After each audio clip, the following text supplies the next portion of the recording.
You know, why can't I? Why can't I just turn on my mic now while the ad's running? I'm doing really well today, Bacon. How are you doing? I'm doing surprisingly well today, honestly. I had jury duty this morning. I never had jury duty before, so I didn't really know what it entailed. I was kind of expecting it to be like just the morning kind of thing. But it was the case that I was on was supposed to be like 2 days, so like the full morning, afternoon, and then morning, afternoon of the next day. So that wouldn't really work with the fact that I'm taking Sheepy up to do some medical stuff every day. So that I actually didn't even need to have that as an excuse because I didn't get selected for the jury anyway. But that was a fun stressor for the day. You got news you're gonna be able to move sooner than we thought. Ooh. Okay. I forget, where are you planning to move again? Is it still close by, or are you moving like super far away?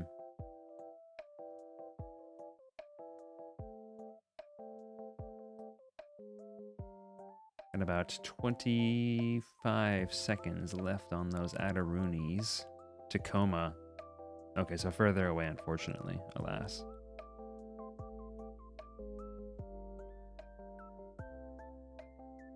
Yeah, that's just a little bit further. No problem. We will be going up to Everfree Northwest though, so we might be swinging by that area around then. I think that's close to Seattle.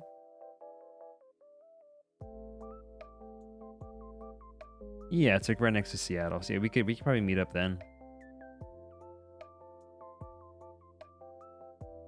Ooh, okay. All right, we got the ads completed. Give me 1 second here I need to add a new game capture because I always forget to do this beforehand. Let me do Ghostpia. Capture a specific window. And Ghostpia.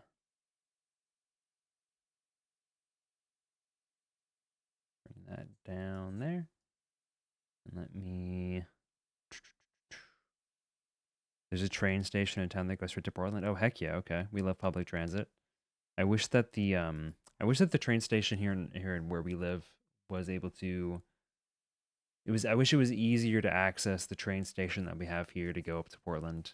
It's kind of it's not like a nightmare per se, but you kind of have to drive to get to it. So at that point, it's like, why don't I just drive the whole way? You're a little surprised it's not Ghostopia? Yeah. I'm curious why it's called Ghostpia. I don't know. Should be interesting. Let's see. Is this showing up correctly? It is. Cool. Okay. So apparently I don't know anything about this game really. I saw it on Keymailer and it looked really interesting. The art style looked super, super cool. But I know very little about the game aside from that. Music so far is cool. But yeah, I got this for free from Keymailer. The developers were nice enough to pre-approve me for this one. But it looks super interesting. So I guess I'm a visual novel streamer now, since I did both Side of the Princess and I'm doing this game. Basically, all I do now is visual novels, obviously. Autoplay wait. This is really hard to read right now. So I could turn off the CRT effect, but I feel like it's gonna be. I feel like that's gonna be important to the game, maybe. I guess we'll see how we feel about it. Might be able to go to Salem. Ooh. Episode 1. This is just season 1. It's I think it's supposed to be like a much larger game over time. But we'll see how this goes. Is the game audio, is that level of sound good? The volume? I don't want a repeat of last time where it's either muted or it's, hey, what's up? Hey, how's it going? How are you doing today? How are you doing today, Mr. Dude, by the way? My friend, how are you doing? I'll take the silence as the audio does sound good. And let's get started. Do you want to start reading from episode 1? Yes, please. Press Z to progress through the story. You can always press A to go back. If you're confused, press down to open the manual. Okay. It's been a long journey. It's dark by the time I get out of the station. A cold breeze blows and I suddenly want to go home. This is a ghost town. It's certainly lonely enough to have earned that name. Despite my reluctance, I quickly remember why I came here. To fulfill her wish. It's a promise I have to keep. I whisper to myself, I've come to see you. The crackle makes you where it's going to blow out. We'll see. Oh, that is quite loud. Let's bump that just a little bit down. You're doing okay to start? I'm doing pretty well. Oh, this animation looks sick, dude. See, this animation specifically, this style made me really want to play this game. This looks sick. These characters are super well designed so far, super cute.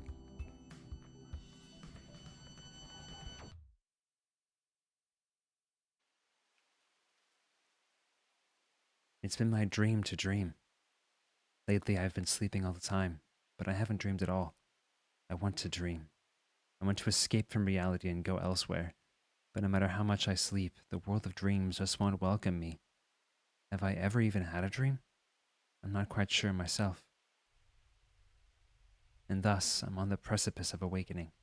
My body slowly floats up from the darkness of dreamless sleep, reminding me that I do have a body, and I'm not just part of the puddle of dream goo. But I want to sleep longer.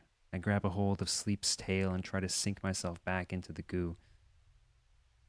When I let out a yawn and open my eyelids, I recognize the sound of a ringing phone. So that's what woke me up.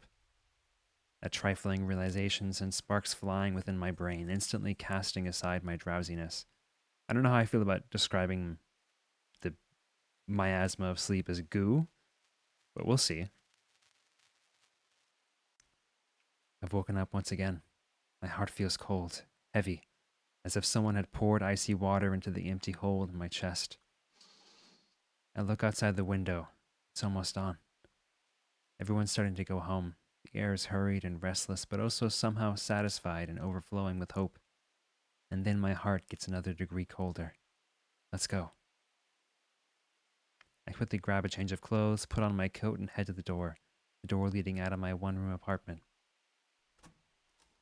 I wince at the cold sensation of the middle doorknob when I turn it. Once I walk through the hall and down the stairs, the door there leads outside. The lonely outsider meets Sayoko. It's the same outside as ever. Thick snow covers the ground, like always. Good thing I brought my boots. Thank you for the lyric, Aaron. Thank you for the lyric, Bacon. Cursory glance at a nearby brick fence reveals graffiti in a language foreign to me.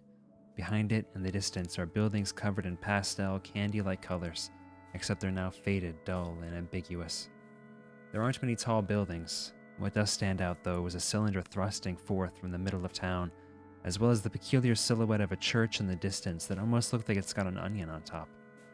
I do want to see, what does this look like if I turn off the visual effect with the CRT? Do we prefer this? Do we like this better, or would you like this more or less than having the CRT effect on?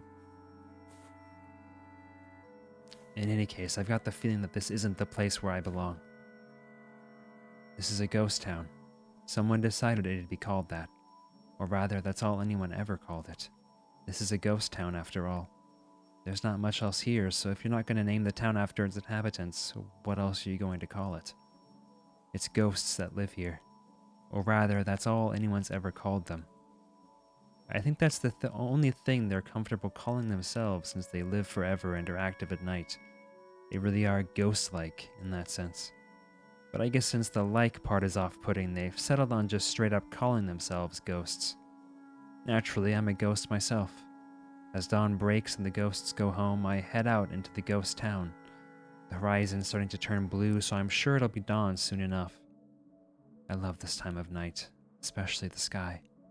I do realize that I'm kind of basic for liking something as commonplace as the sky, but watching the pitch black expanse gradually fade to navy and then to blue makes me feel, somehow, both excited and relaxed.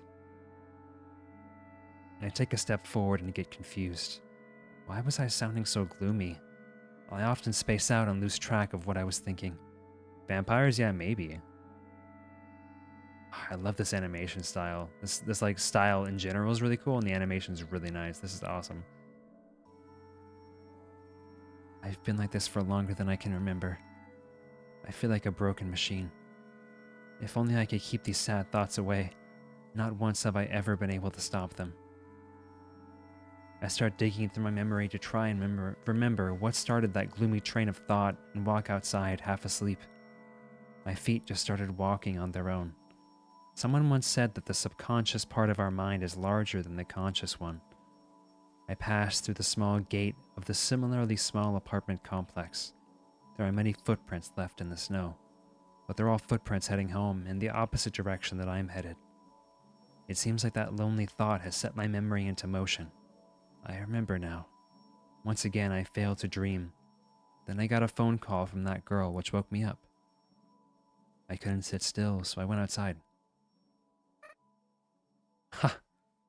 Yeah, the art here is really good so far. I agree with you. Right amount of vagary and detail just creates this really nice scape. And I love just like I think this is like Omori-esque with the texture on the characters. It's not moving like it does in Omori, but that's sort of like that textury essence on it is very, very interesting. I wish I didn't remember that. But I suppose when you've forgotten something, it's human nature to try and remember it. The need to remember may not be at the top of the hierarchy of needs, but it's definitely pretty high up. Well, whatever. Sorry about that. Well, whatever. It doesn't matter. It really doesn't, I mutter to myself as I tread through the snow. When I reach the road, the snow has already been cleared, making it much easier to walk. Ooh, that one. Like, I love this. Like, I don't know how much. I feel like a lot of visual novels don't do any, like, animation. Again, I've only played a couple of visual novels. Other folks who play visual novels can probably correct me on this. But I love this, like, subtle detail of the light flickering. Ah, oh, Pichu, welcome in. Pichu stole the first from you, sheepy. Forgot to redeem it, shaking my dang head. There's not another soul on the road, but I can feel the gazes of the ghosts from inside their buildings. I can't say I like it, but it's better than seeing them face to face. There are so many ghosts in this town, but as someone who currently doesn't have any friends, my one and only hobby is to walk around town early in the morning like this. It's nostalgic, melancholic, and yet somehow somewhat exciting. That's how I always feel when I go for these walks. How are you doing, Pichu? I walk through the shabby backdrop of the city streets until I turn the corner, and the scenery changes ever so slightly. I've reached the plaza in the middle of the town. You play a town and they're mostly static? Yeah, that's my experience in the few that I've played too. So it's nice to have a little bit of like dynamicism to the scenes. There are benches placed here and there, as well as the signboard of a cafe with a full view of the plaza. But it's not exactly a place with a calm, relaxing atmosphere. And that's due to the overwhelming presence of something that's the opposite of calm. Oh, and relaxing. Okay. In the center of the plaza is the indiscernible stone wreckage of what probably used to be a fountain, and sticking out of it is a gigantic metal cylinder with fins. Yeah, I'm not sure that's a fountain. It's been here for ages. Its silhouette is simple and clear, so too is its purpose. Destruction. Complete and utter destruction. There's no mistaking it. It's a missile. Okay, yeah, okay.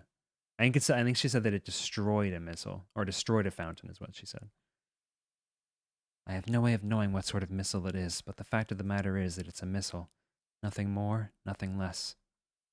I don't know how long this town's history goes, but ever since it's become a ghost town, the missile's been there, apparently. Since it hasn't exploded, it's probably a dud. And strangely enough, the missile is packed with the names of the town's ghosts etched all over its surface, like some sort of memorial. Naturally, my name's on there too. I have no memory of writing it there, and yet there it is, like a signature on the shady contract I've been deceived into signing. Okay, why do I feel like the essence of this is gonna be like this was a town that got like hit by a bomb, and this is like the visages of this. Oh, thank you, Peachy. Yeah, 1080p and Twitch not giving you the stream quality options. That's weird.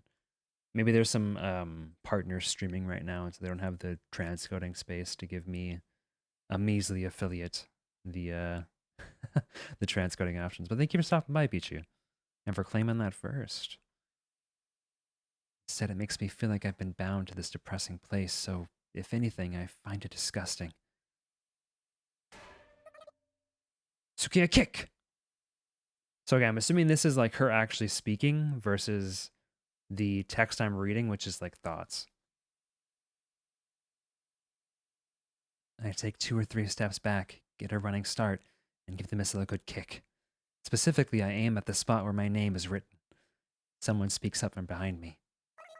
You idiot! What if it explodes? Shocked, I turn around to see a red-headed girl I recognize. She's a person, or rather a ghost, I'd rather not run into. Eh, that's one thing I haven't forgotten. What? It's not like I did anything. She may not have done anything, but I have, so I don't know what to say. Obviously, I'm not expecting her to do anything in retaliation, and it's not like I hate her or anything, but I don't know if what I've done maybe was some kind of taboo. Ow, ow. So all I can do is let out a pathetic groan. Hey, wait! I turn around and make break for it. I run, shamelessly, waving around my arms and legs. Anya, that redhead, appeared right behind me, so I have no choice but to make a loop around the town. That's roughly shaped like a circle in order to get back home. That's roughly shaped like a circle? Yeah, definitely some sort of either like a nuclear bomb or just a general bomb that destroyed this town. Yeah, memory of the town just before it was consumed, I think, is the essence here. I try to run fast, but my body just doesn't feel like it. I keep tripping and almost cry every time, but before I realize it, I'm back home. When I close the door behind me, I finally snap out of it. I can almost feel the wind blowing through my stomach. Well, I like that imagery. Now that I think about it, I haven't eaten anything in a long time. Well, it's not like I'm gonna die or anything. When I toss my coat off by the door, it starts melting from the bottom hem up, like when an orange peel eats through a piece of styrofoam. Excuse me. When an orange peel eats through a piece of styrofoam. I can't say I've experienced that in my life. That's not an analogy that I've a simile rather that I've heard before, but it bubbles, melts, and forms droplets. Ugh. The boots I toss by the bed melt too, leaving behind useless heels and soles. And by the time I toss myself into the bed, even my feet start to melt. Even ghosts feel pain. Once the skin melts off, it exposes muscle that gets dry and stiff upon contact with the air. It hurts. The smallest flicker of air in the room causes me unbearable pain, as if rubbing irritants into open wounds. Okay, and this too, like a bomb evaporating the clothing themselves, like radiation. Ghosts can't survive the morning sun. And the morning sun too, like the bright light of a nuclear bomb. The reason I kept tripping over myself on the way here may have been a result of losing part of my leg muscles. Thinking about that possibility helps distract me a little from the pain. But it's not as much of a problem as it may seem. It's no big deal, really. Nothing dies in this town. Just leave it alone for a while and everything will be back to how it should be. To sleep is to temporarily lend your body to the darkness of slumber. By the time I wake up, my body will be back to normal. My legs will have healed and won't hurt anymore. Hopefully. Sure hurts. I speak up even though I know there's nobody there to respond. Well, it'd be nice if there was someone to respond. Someone to sympathize with my pain. Maybe I'm a little lonely. Did a teardrop fall into my pillow, or was it just my imagination? My eyes fall shut before I can find out.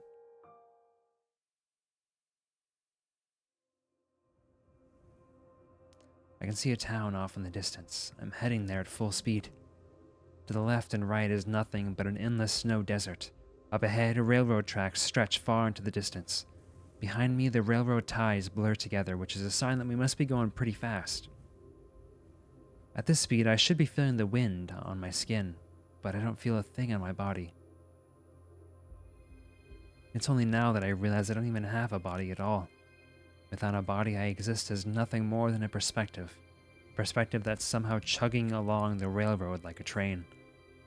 Without a body, I don't get tired, so I just aimlessly watch the scenery flow by. Once I'm about a few kilometers away from the town, I finally recognize it. That's the town I live in.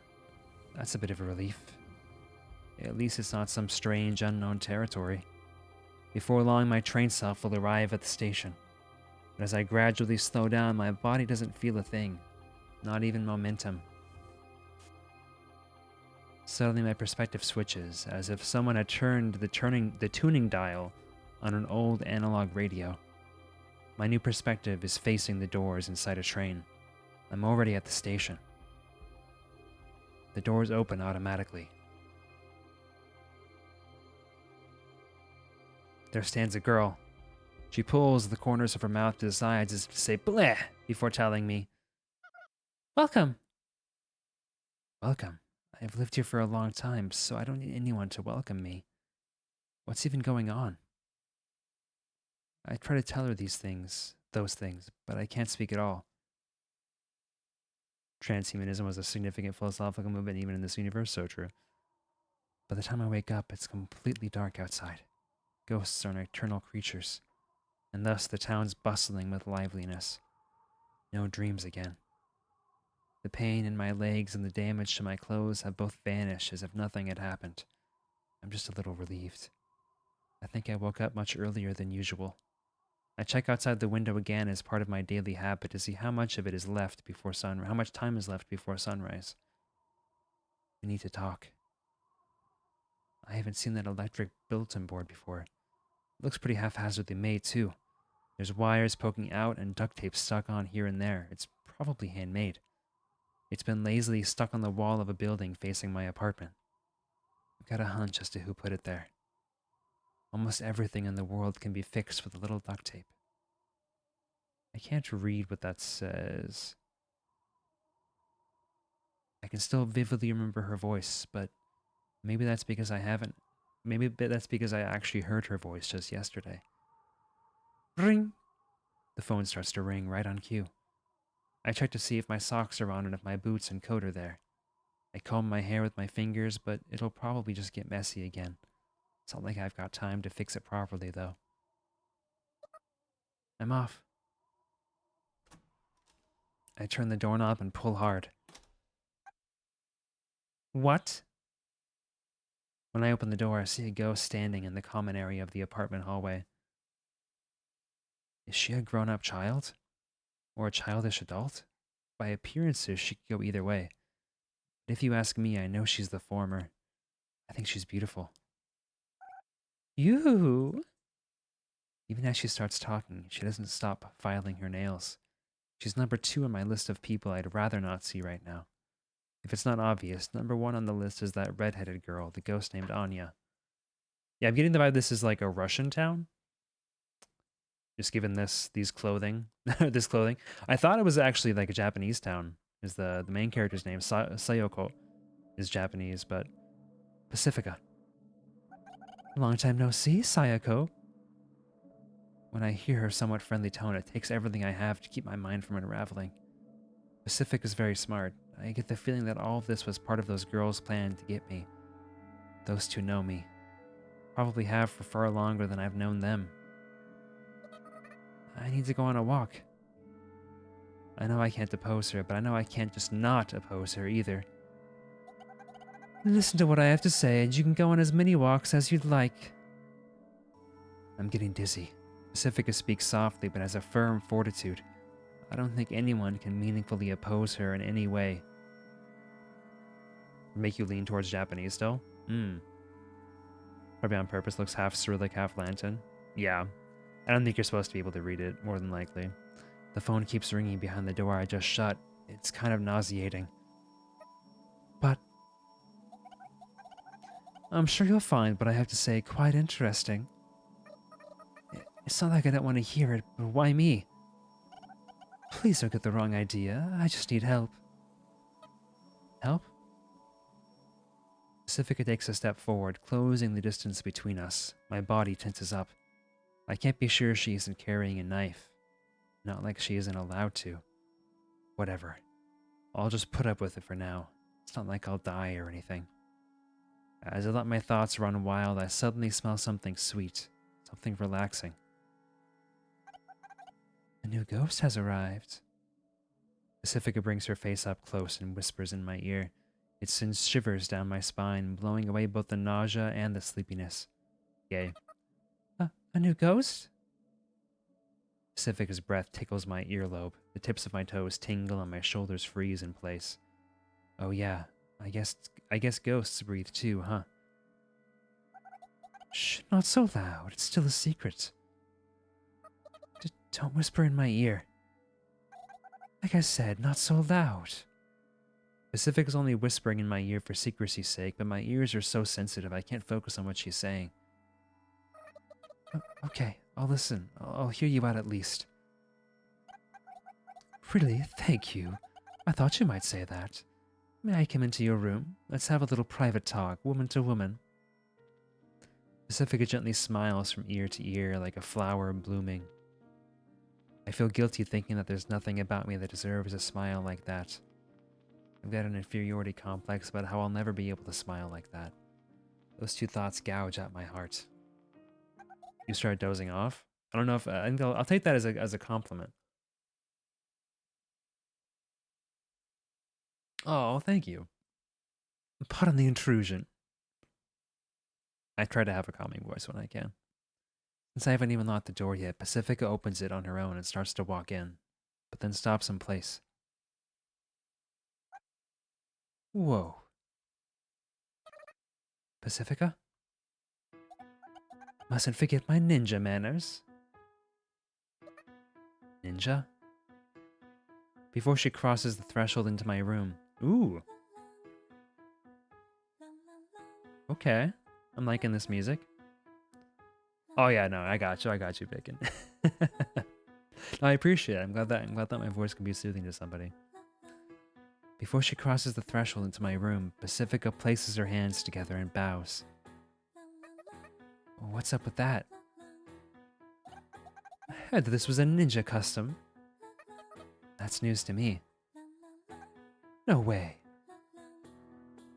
Apparently I had become known as a ninja in this town without even knowing about it. Okay. That's probably because she's from Japan and she's an immigrant into this city. That's kind of concerning in its own right, but for some reason it feels oddly satisfying to see Pacifica blush. It's a pleasant sight, I guess. This girl's so gay. Upon entering the room, Pacifica makes a beeline for the phone and picks it up. She simply says, "Yes, it's me. Yes, that's right. Yes, please wait. Goodbye."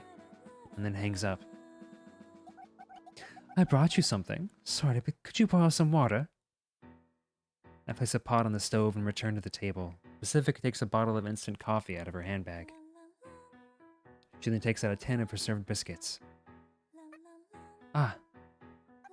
What's wrong, Sayoko? I was thinking this is what I had for my last meal, too. You mean when Anya made a mess on the couch of her plain jean overalls? Probably, yeah. How long ago was that? No idea. Well, I haven't had much of an appetite. Not like I'll die, anyway. My goodness. As I boil the water, I listen to Pacifica scold me, saying that I should take better care of myself and that it's not a matter of living or dying. And soon enough, 2 cups of coffee are ready. She unseals the biscuit tin with a tug of the pull tab. Seems like a fairly decent meal to me. So, about that new ghost. I didn't realize the town could even get new ghosts. Of course it can't, or at least it shouldn't. That's what makes it such a mystery. The town has always had a set number of ghosts. 1024 to be exact. It's an interestingly round number, but perfect power of 2. That number's never increased nor decreased. Nobody's ever said anything about it, but I figured it was some sort of eternal rule. I don't know if that's a good thing or a bad thing, but I feel like adding 1 more ghost won't make much of a difference. Maybe someone decided 1025 was a nicer number. Who would decide that? She's a girl around your age, Sayoko. I see. For some reason, my heart skips a beat. A second later, my chest feels somewhat warm, somewhat numb. In one word, I feel fidgety.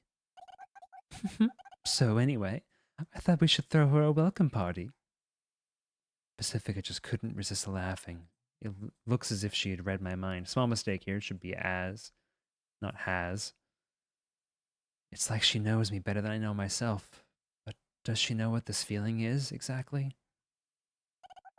We have to throw her one, especially due to the circumstances. What circumstances?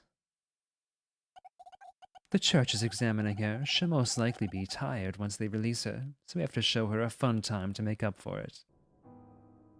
The church. The town's biggest congregation of ghosts.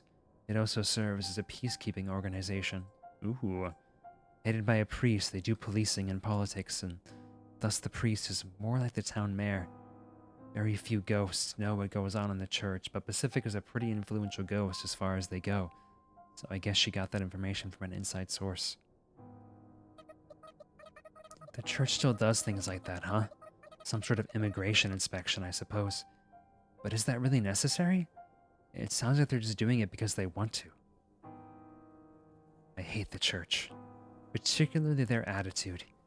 Even after the townspeople became town's ghosts and overcame death, the church still wants to control people under the guise of politics. It's almost like the ghosts are pretending to be alive, and it's so forced. I feel like there's other things that bother me about them, but the anger makes my head feel hazy. Like, yeah, my head always feels hazy, but you know what I mean. So I can't even remember what it is I'm angry about. That's interesting. Why do I feel like that's not a natural phenomenon? You still hate the church, I see. Well, I do too. Those guys are poop. Church is poop. Poop is church. Poop is church. Watch your mouth. Do the poop chant. Okay. The two of us laugh like 2 boys in uniform, merrymaking while oozing with pure, unadulterated youth. Youth. That's not exactly a word that I can relate to. So, Sayoko, will you help me out? Okay, I'll help if I can. Thank you. I'm so happy I... When Pacifica hugs me tight, my body stiffens. There's nothing I can do. I figured I needed some sort of opportunity to do this, so I've been waiting for a long, long time. I'm so happy I could talk to you like this. Pacifica talks earnestly between sobs. That's right. While she may act overly mature sometimes, that's all it is. An act. Everyone who's close to her knows this. Huh? I remember more than I thought. I feel happy that I remember, but it also feels odd that she's got some attachment to me. It's a swirl of emotions, like a spinning barbershop pole. Pacifica's as gentle as ever. She hasn't changed. But what about me? I feel like I've changed a little, the same way milk changes after its expiration date. A change you can smell with a single whiff. Some of these similes are interesting. I can't go back to being me. I suppose that's how I describe the way I feel.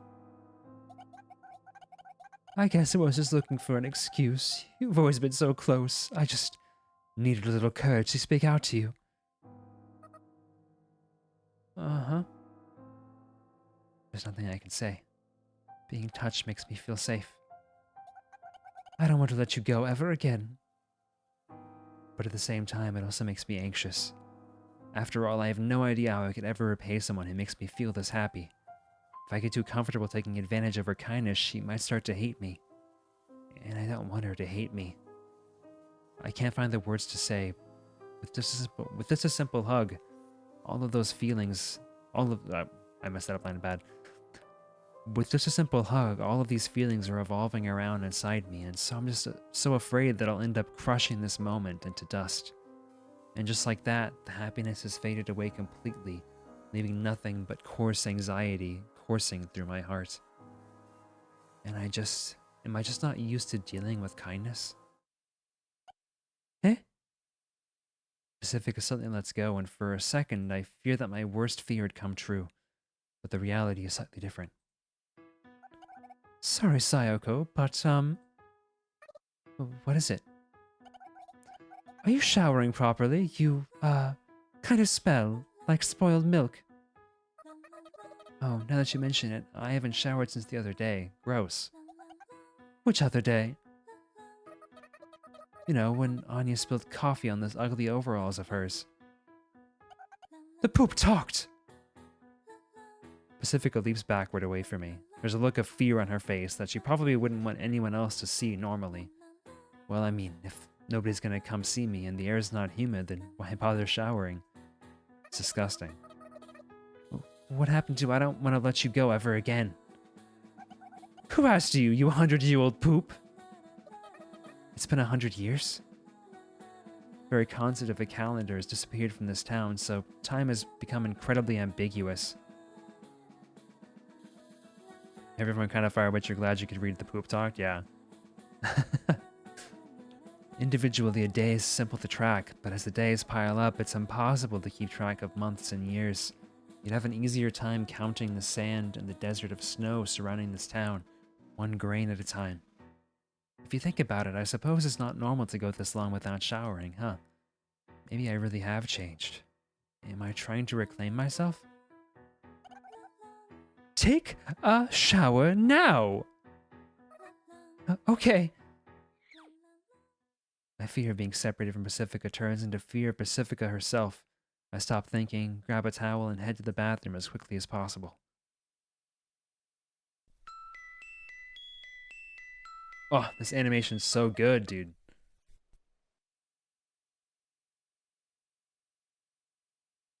It's almost on. I don't think I've ever gone outside around that time before. The snow seems a little soft and hard to walk on, perhaps due to the rising temperature. Ah, Sayoko. Pacifica. Looks like I wasn't the only one called here. I see. I guess that makes sense. The time has come. Is it done? I wonder. Can't wait.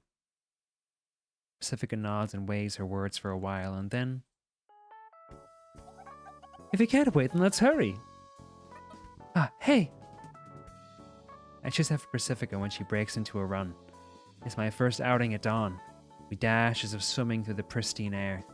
Main Street looks so different compared to how it normally does. It's like a quiet, still pond.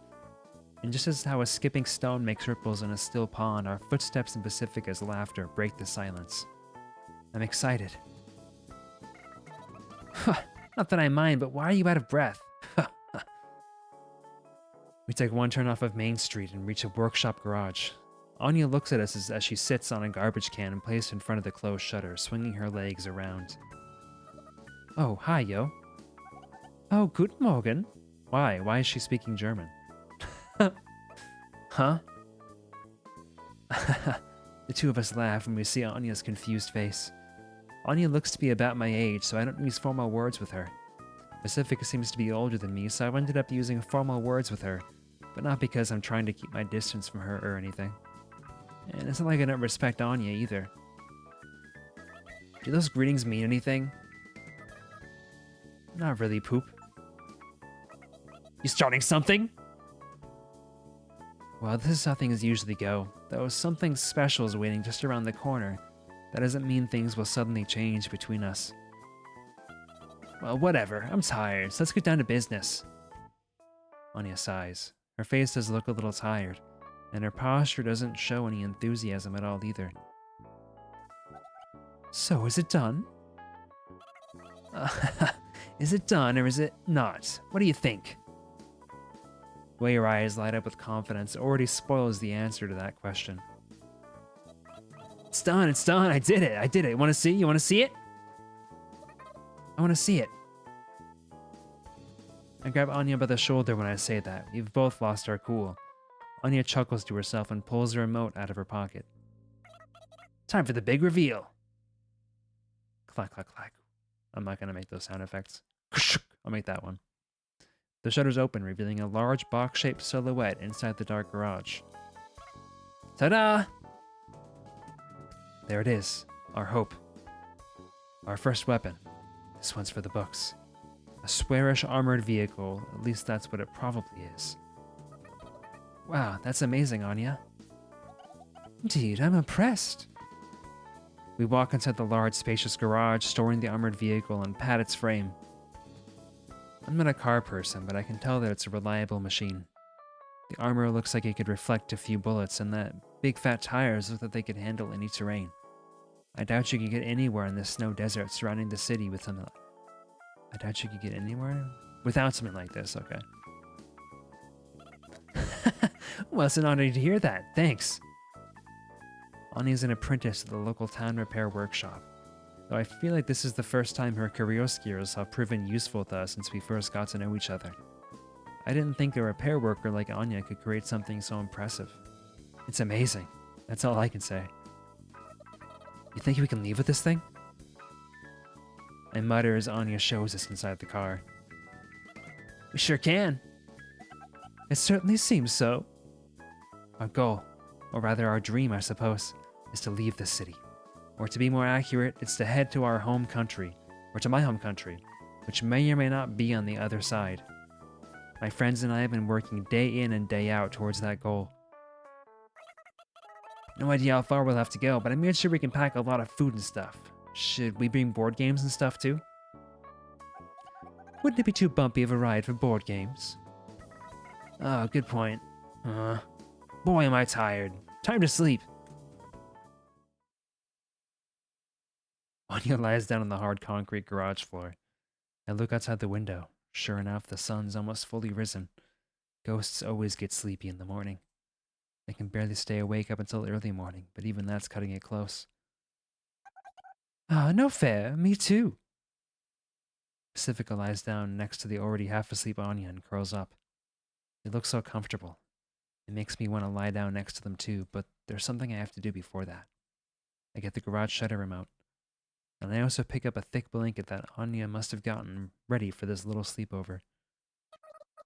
Hey, come on. It's going to be cold if you just go to sleep like that. It's not like ghosts can catch colds, but they do feel cold. And even though they're wearing coats, the floor is likely to grow cold. I press the button on the remote, and the shutter shuts with a rattle. I lie down on the concrete floor and loosely spread out the blanket. Say, Anya. What? Did your boss help you?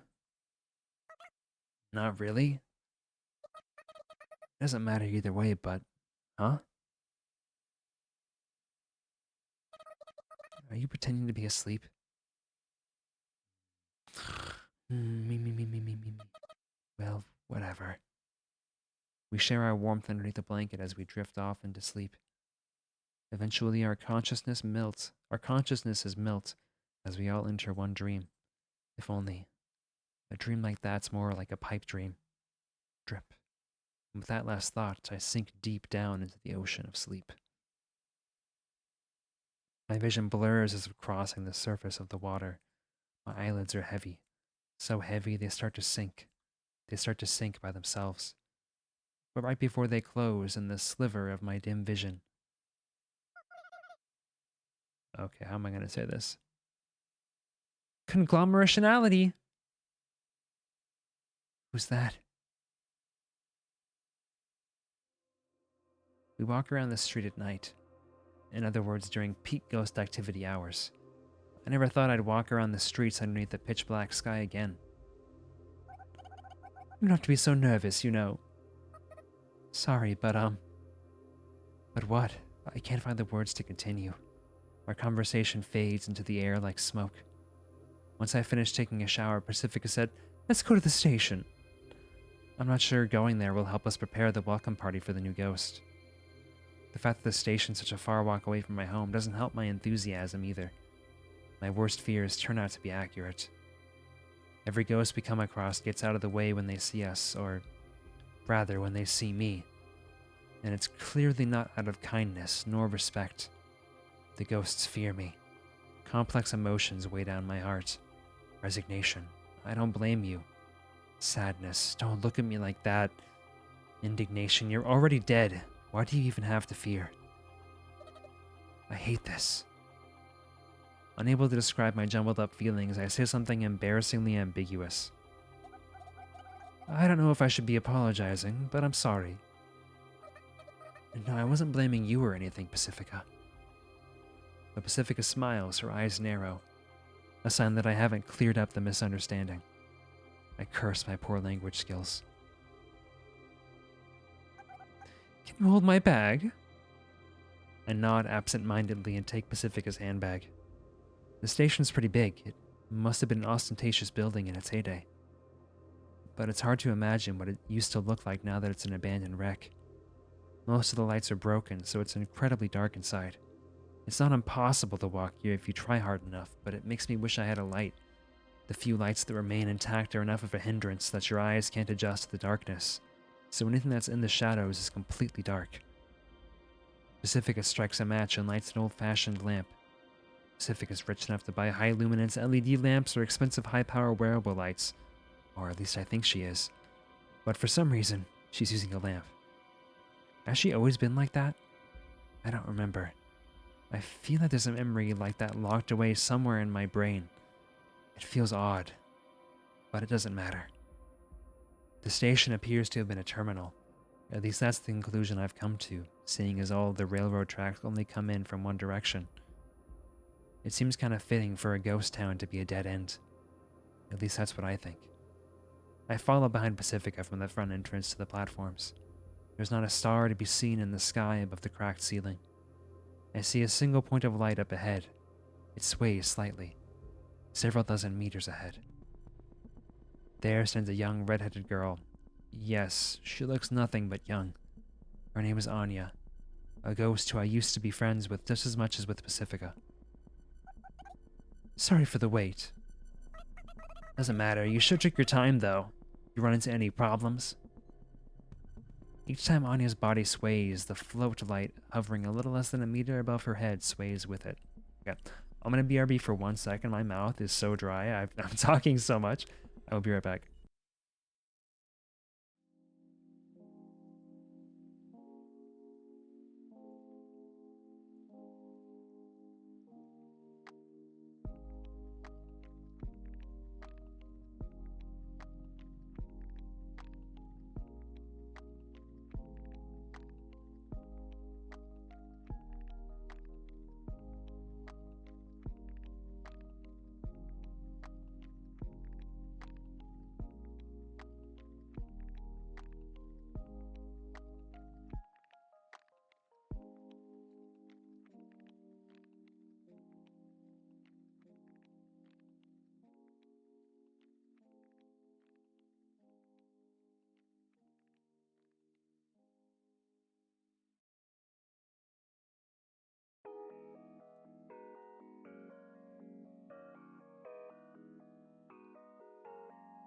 Alright, I'm back.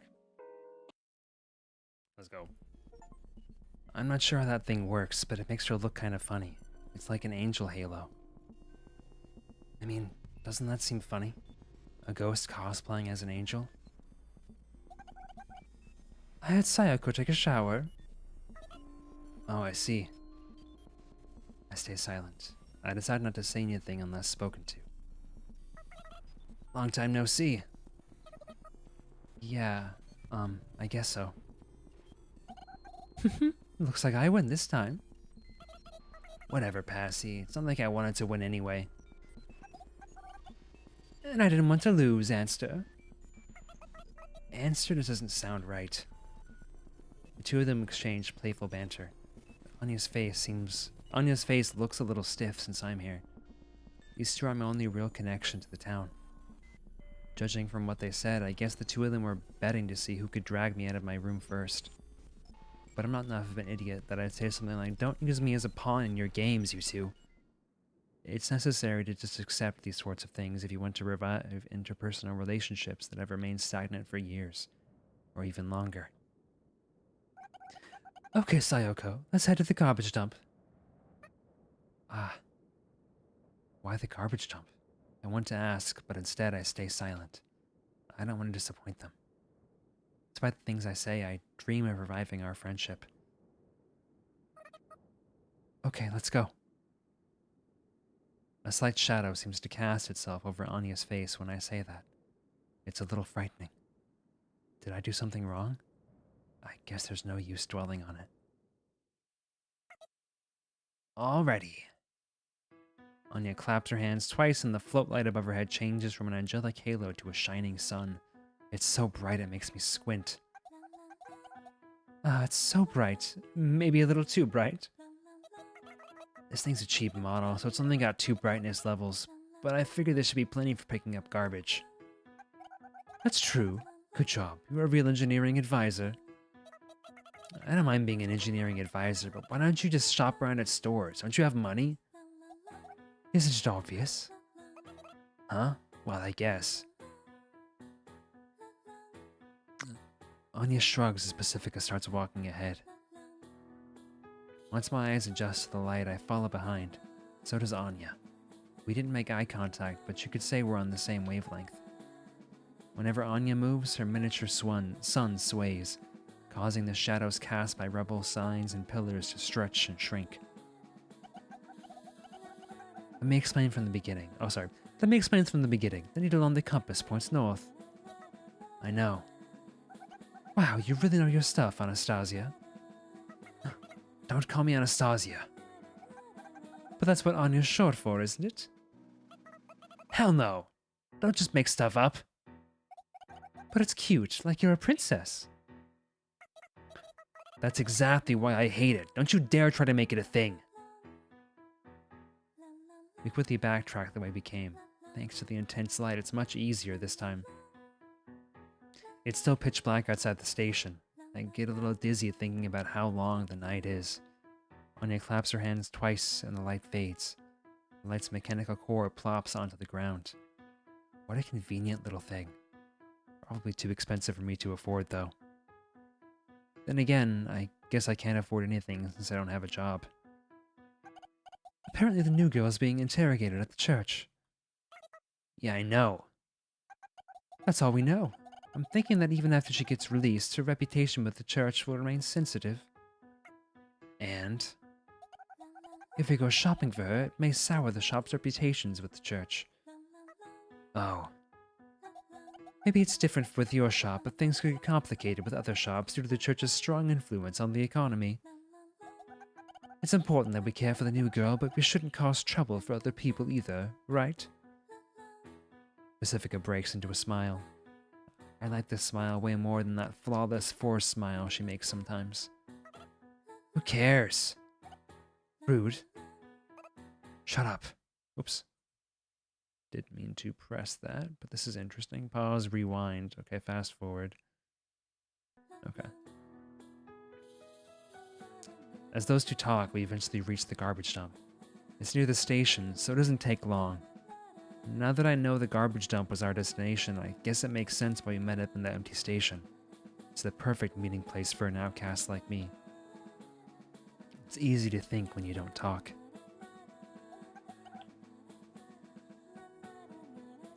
Is that right, Sayoko? Huh? I was just saying it's been years since we've walked around like this. I suppose so. Would you look at that? Anya's facial expression changed again, I think. I guess I can still tick her off, even talking as little as possible. It's been hundreds of years, hasn't it? Has it been that long? I think so.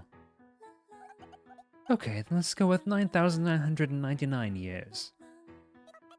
I don't get why that quip's gotten so popular. I don't like it one bit. This conversation is reassuring in two ways. First, it's reassuring to know that my presence doesn't immediately ruin the mood. And second, it's reassuring to know that I'm not the only one who lacks a sense of time. Now that I think about it, I don't think I've ever heard anyone else talk about it. But maybe I just don't remember. My memory's pretty much just a vague puddle in the back of my skull. Maybe it's because it's just common knowledge. Maybe I've even forgotten what common knowledge is. Sayoko? Yeah? Pacific's voice snaps my inward-focused consciousness back to reality. When I step back to reality, there's a tall chain-link fence standing before us. Part of it is made to open up like a door. It's the entrance to the garbage dump. It doesn't look like it's locked, so we easily get inside. Aren't those places off limits or anything, right? Hey, how's it going, Fanciful? How are you doing today?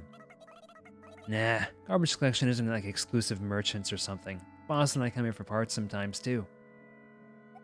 Huh, really? Have you ever been here, Sayoko? I come here occasionally. Garbage dump is the alpha and the omega of this town. From garbage you come, and to garbage you shall return. Almost like the opposite functionality of a real garbage dump.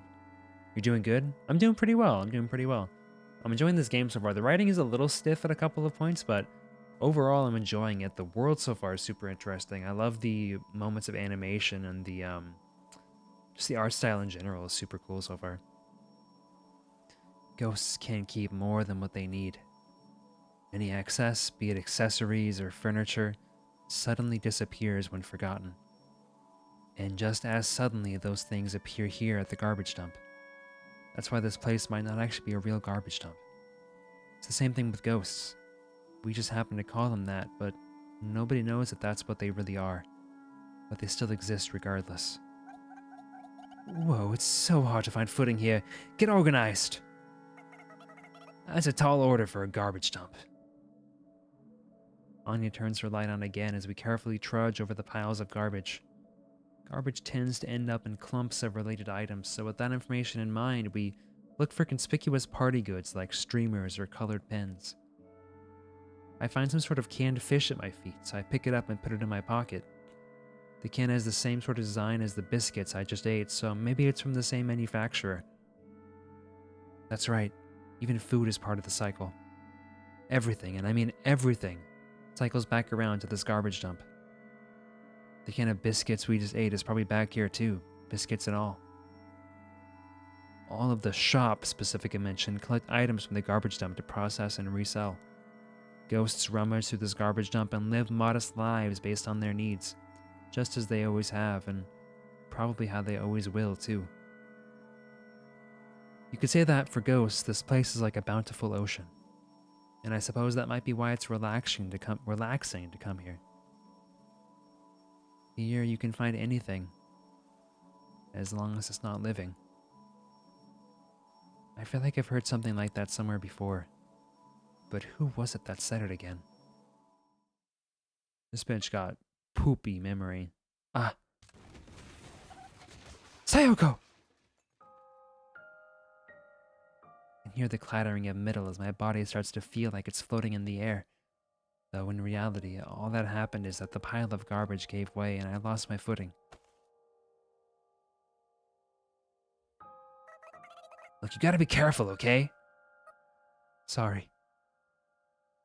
Unable to keep up with Anya's sudden movement, the float lamp tumbles into the garbage pile and shuts off.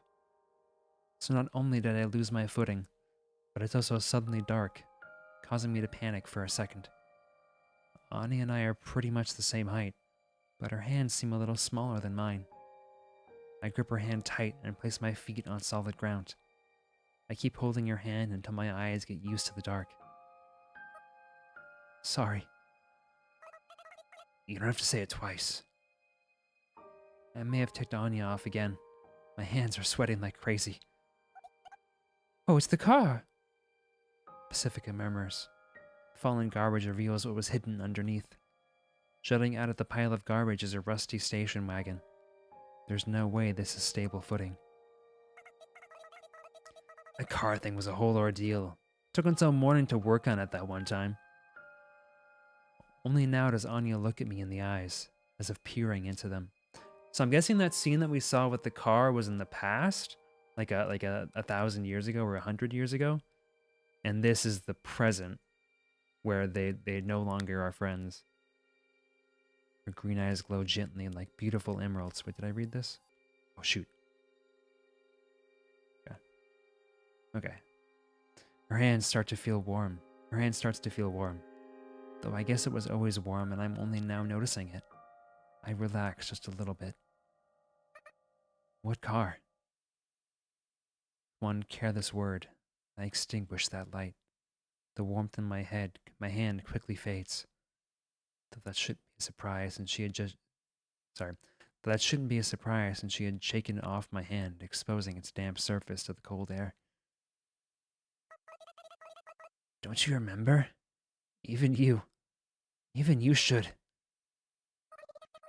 No, wait, I remember. Honestly, we tried to leave by car, didn't we? I'm flustered, so flustered I get dizzy. I frantically search through my memories for what I should know, for what I shouldn't ever forget. I remember what happened in the end, too. We all... really are Sayoko, right? Of course, I'm me. I haven't changed. I'm me, I think. But am I really? There's no way that I can't be me, right? But for some reason, I'm not so confident. I'd be confident if I had something to prove my own identity, right? It's no use. My thoughts keep spilling out like snowy sand. What, does Sayako change into something else if you leave her alone, like cheese? Pacifica gives off a somewhat exaggerated laugh, as if to say, well, she'd smell like spoiled milk. If Pacifica didn't come to my rescue there, I probably would have kept on panicking forever. I'm sorry, that was really out there. No, I should apologize. We all tried to leave town together, didn't we? We used the car that she remodeled. Sorry I keep spacing out lately. I regained enough sense to avoid talking about what happened in the end. I was able to remember. I guess memories are no exception to the rule. Everything forgotten returns to this garbage dump. Perhaps even forgotten memories. That's right, we tried to go to the other side. Pacifica points to the ever-expansive snow desert. The garbage pile is pretty high, so you can see far into the distance from here. Right, that's why Anya remodeled the car. That was amazing. Well, my boss helped me with pretty much everything for that. I guess we're not going to touch the topic of what happened afterwards at all. Though I guess that's for the best. I wonder if anything's on the other side. Maybe there isn't anything. But maybe there is. We'll have to go find out. The snow desert softly sparkles as it reflects the town's lights. We all look at it silently. So about the new girl? Pacifica breaks the silence. Hope we can get along with her. She sounds somewhat sad, but not reluctant. Lonely. Yes, that's the word. That's how I describe the look on her face. I'm sure she'll be nice. Don't worry. It'll be fine. Ooh. Anya speaks up as if to assuage her concerns. She's got a similar look on her face. It makes me worry if I should too. There's still plenty of time before dawn. We all just sit down and gaze across the desert for a while. I can't peel my eyes off of the black and white horizon. It's almost spellbinding. Maybe we're on an island. A small island in the middle of a white snow desert sea. Help isn't coming. Because beyond the sea, civilization has already fallen. I smile at the strange thought.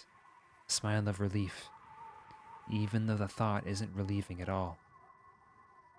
I can sense Pacifica smiling.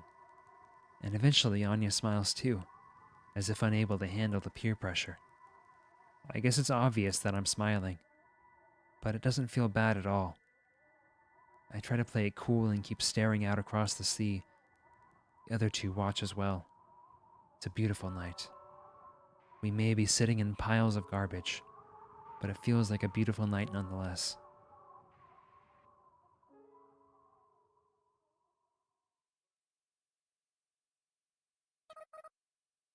About 60 out of 100. If I were to rate today, that's about how high I'd rate it. That said, I give my rating the moment I crawl into bed, so my opinion may be a little skewed. I yawn. I sit up and take a sip of water from the plastic bottle at my bedside, a bottle I had just picked up earlier. The cold sensation passes down my throat. I let out another sigh. I'm too tired to even feel tired. I'm so tired of thinking. I don't even want to think about being tired of thinking. That's how pathetic I feel. We were able to pick up all sorts of party goods, load them into a bike trailer we found lying there, and carry them off to Pacifica's place. Pacifica wanted to take home a small, stylish sofa, but got into a little argument when Anya said it was out of the question. I wanted to reflect on what happened today, but the moment I lied down on my bed, I thought, no, not happening.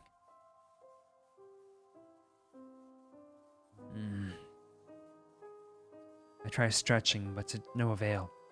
It only makes it worse, if anything. The intense sleepiness quickly crushes my consciousness. So quickly I don't even have time to think about what crushing a consciousness means. Good night.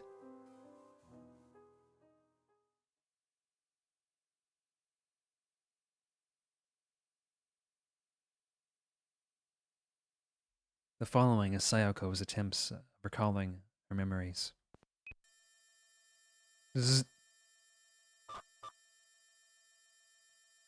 Okay, let's go. Oh! The red-headed girl steps on the gas. The car starts. An angry man in priest robes glares at the car from behind. I'm king excited. Me too. The girl with the blonde hair and the girl nuzzle their faces against each other. They're very close with each other. Inni, look the town. Zzz. Another memory. In the middle of the snow desert, 3 girls. Who? Sayo, behind. Why would? Gunshot. Next. Sorry, but you gotta, quick, or... Gunshot. Yet another memory. An awfully vague one. Psst. The black-haired girl arrives in the middle of the plaza, dragging 2 corpses behind her. The corpses of the blonde girl and the red-headed girl. Someone, help! Please help them! A crowd gathers in the blink of an eye. Brawny men surround the black-haired girl. The red-headed girl and the blonde girl arrive on the scene, perhaps having revived at the garbage dump. The crowd makes way. The red-headed girl vomits. The blonde girl pats her on the back and breaks down crying. The corpses wither away without a sound. They mummify and fast forward, leaving nothing but bones. The men lunge at the black-haired girl. Zzz. End of memory. Okay. The plaza is covered in the blood of ghosts. Popping in to say hello and hope you have a good stream. Not popping out because I ate an edible and I'm sleepy. Okay, thank you for coming in, Festive. I hope that you have a good trip. Have a good relaxing time. That's apparently what happens to ghosts when they die. Their fleeting corpses quickly begin to wither away. They grow cold from the head down. Ooh, ooh, ooh. I can't believe the beast-like roar coming out of my own mouth. Even if I try to keep it in check, the rough breathing keeps spilling out. It irritates me. In retaliation, I trample on one of the broken-necked corpses at my feet. The barely intact neck makes a nice squishing sound when I stomp through it onto the ground. I look up to see Pacifica and Anya staring blankly at me. Their eyes are empty, as if they're not even looking at anything. My mind is completely blank, but I do know that I've lost everything. I try to escape. I turn my back to them and try to run away, and right behind me stands an unfamiliar girl.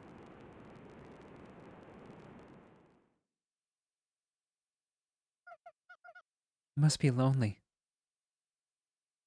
Lonely. That's what the girl said. That's the one word I wanted to say more than anyone else. I feel as if I cried. Maybe I really did cry this time. Before I can check, the dream ends. This is super interesting. Oh, this animation. Oh, is that it?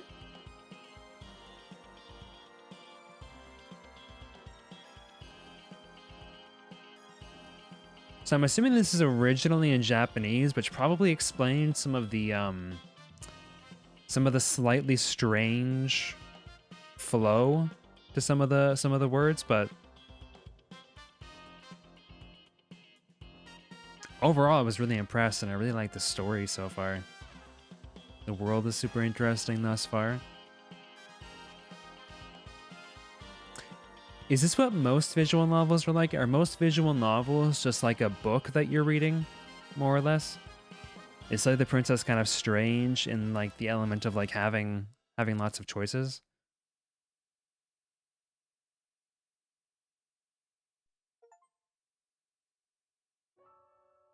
Finish episode 1. Yeah, that's it.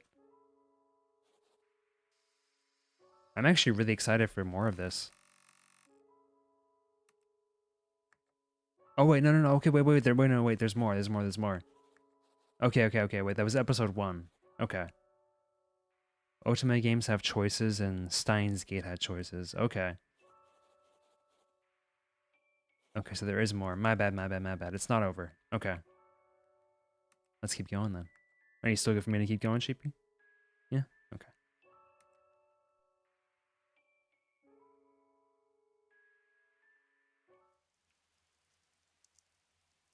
It's like a dream. Oops. Wrong button. Episode 2, the day of... Hold on. The day of the nameless anonymous's birthday party. The dream continues. Back to the start here. It's like a dream. It's supposed to mean something good, right?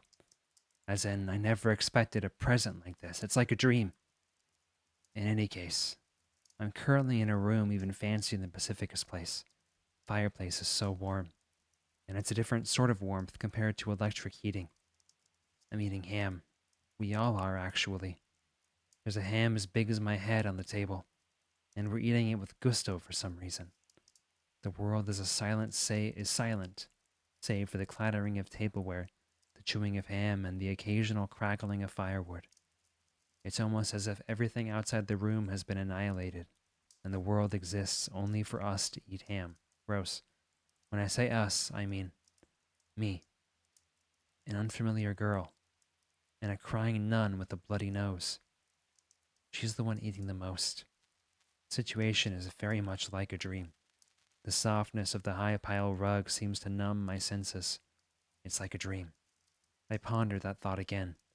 The situation we're in is indeed like a dream. But is that a good thing? It certainly doesn't feel like a good thing. At least that's what I think to myself as I prod the nun's temple with my pistol.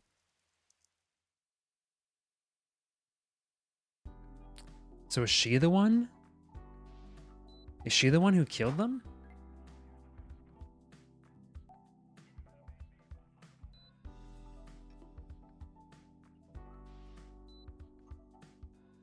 Or does she take the gun?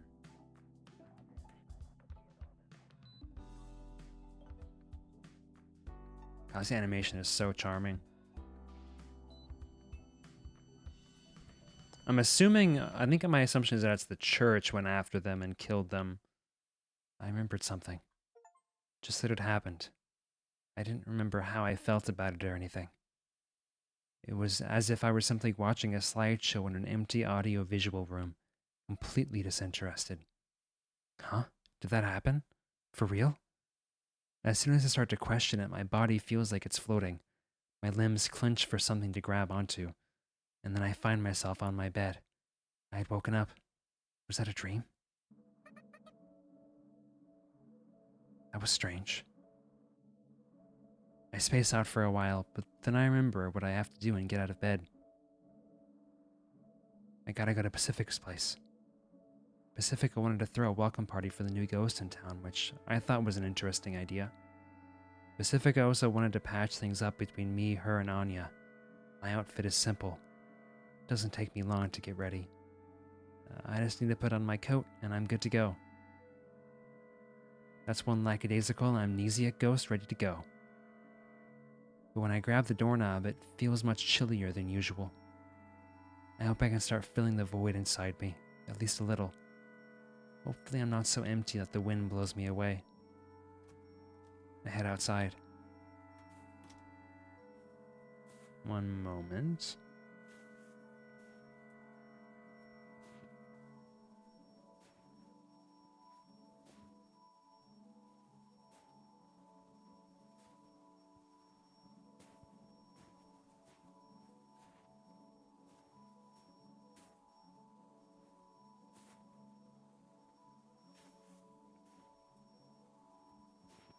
It's been a long time since I've gone outside during peak ghost hours instead of leaving close to dawn. In fact, it's been so long I've forgotten when the last time was, which means it might as well be my first time. As expected, the ghosts are keeping their distance from me, so I walk as quietly as I can, even trying to stifle the sound of my steps on the snow. I try my best to smile and be the friendliest ghost I can be. I'm trying to interact with other ghosts more, so I need to get used to it. And I need them to get used to me. I don't know if I can, but I have to try.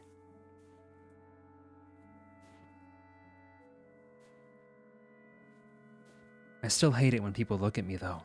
Even if they don't say anything, it makes my skin tingle. It's as if gazes have mass. In fact, gazes are kinda like ghosts. Not exactly sure how to elaborate on that thought, but they just are. Ooh, there's like a parallax effect with this. I'm gonna quickly make it so it doesn't capture my mouse cursor because I don't think that's necessary. Let me not capture cursor. There we go.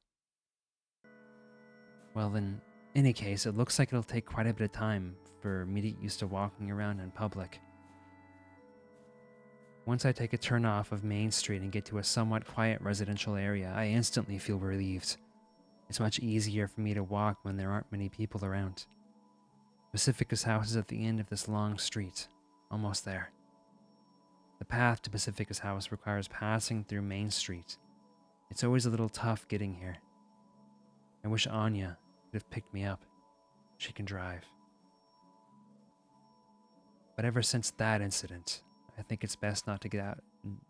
I think it's best not to get her in a car. That said, if she still had that car and gave me a ride, that'd be nice. I know it's an unreasonable hope, but I'm free to imagine. If I can imagine things like that, then I guess I'm relatively calm.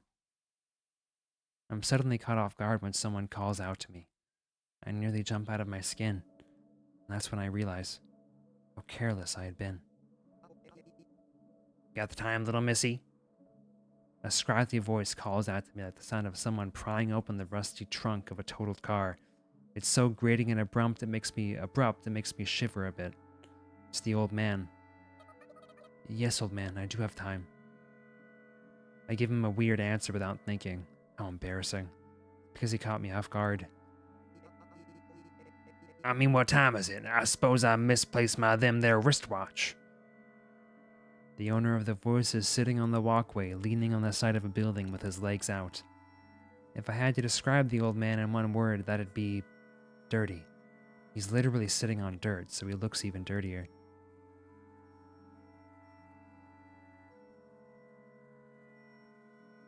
It's hard to fathom in a town like this, but he appears to be homeless. If he doesn't have a home, he probably doesn't have a bathtub either. That said, I've got both a home and a bathtub, and I rarely bathe, so I guess I'm not one to talk. So, do I look this disgusting to other people? Oof, well that's not called for. How do I explain this? This town doesn't do clocks. The very concept of the passage of time doesn't exist here, so we don't have calendars or clocks. We just have a physiological sense of what time it is, I guess.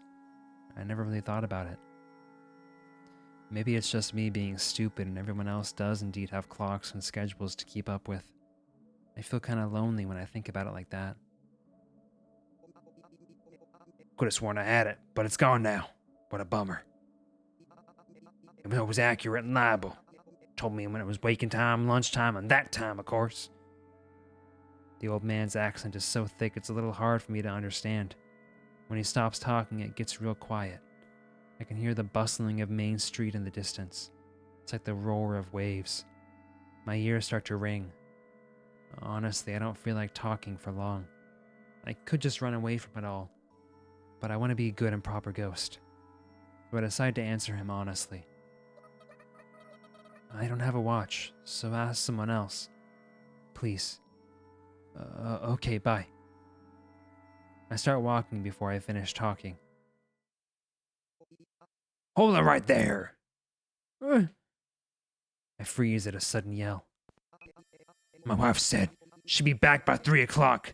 That's what she said, so I wait, but she ain't come, so at 3. I go look for her, but she ain't nowhere to be found. Won't my wife be back soon? The kid came back, so I think. Someone's holding their back, right? That priest. Guy was all like a know it and such, so really? So now I know, like I always ever knew. Someone must have stolen my there wristwatch. I'm scared, and I've got a feeling that things are only gonna get worse. My wife just said you're the culprit. He's clearly not in his right mind, but I think we're somewhat alike in a way. No, it wasn't me. We both lost something, but I'm not sure what. It's a cruel irony to wander around looking for something when you don't even know what it is you're looking for. It's incredibly frightening to think that he and I look alike to those around us. Wouldn't lie to me. I oughta learn you a lesson. As I give him a look of pity, I imagine the very same look being pointed at me by Pacifica or Anya. Just thinking about it is so. I lose my footing. It's been ages since I've last felt an earthquake. Obviously, it's all in my head. This town's never had an earthquake. Booyah! For some reason, seriously, why the elderly man strips off his clothes and lunges at me. I barely dodge, but what if I didn't react in time? I shudder at the thought. I gotta run. I slip past the elderly man and head to Main Street. It's not a place I'd like to go, but it's so much better than sticking around here. I'm seriously starting to worry that if I've been sealed away in a world with just me and the elderly man, I can hear rough breathing approaching from behind. I'm so dizzy I can't get proper footing. The narrow path seems like an infinite corridor. This town only has 1,024 people, so it's no surprise that the population density is low.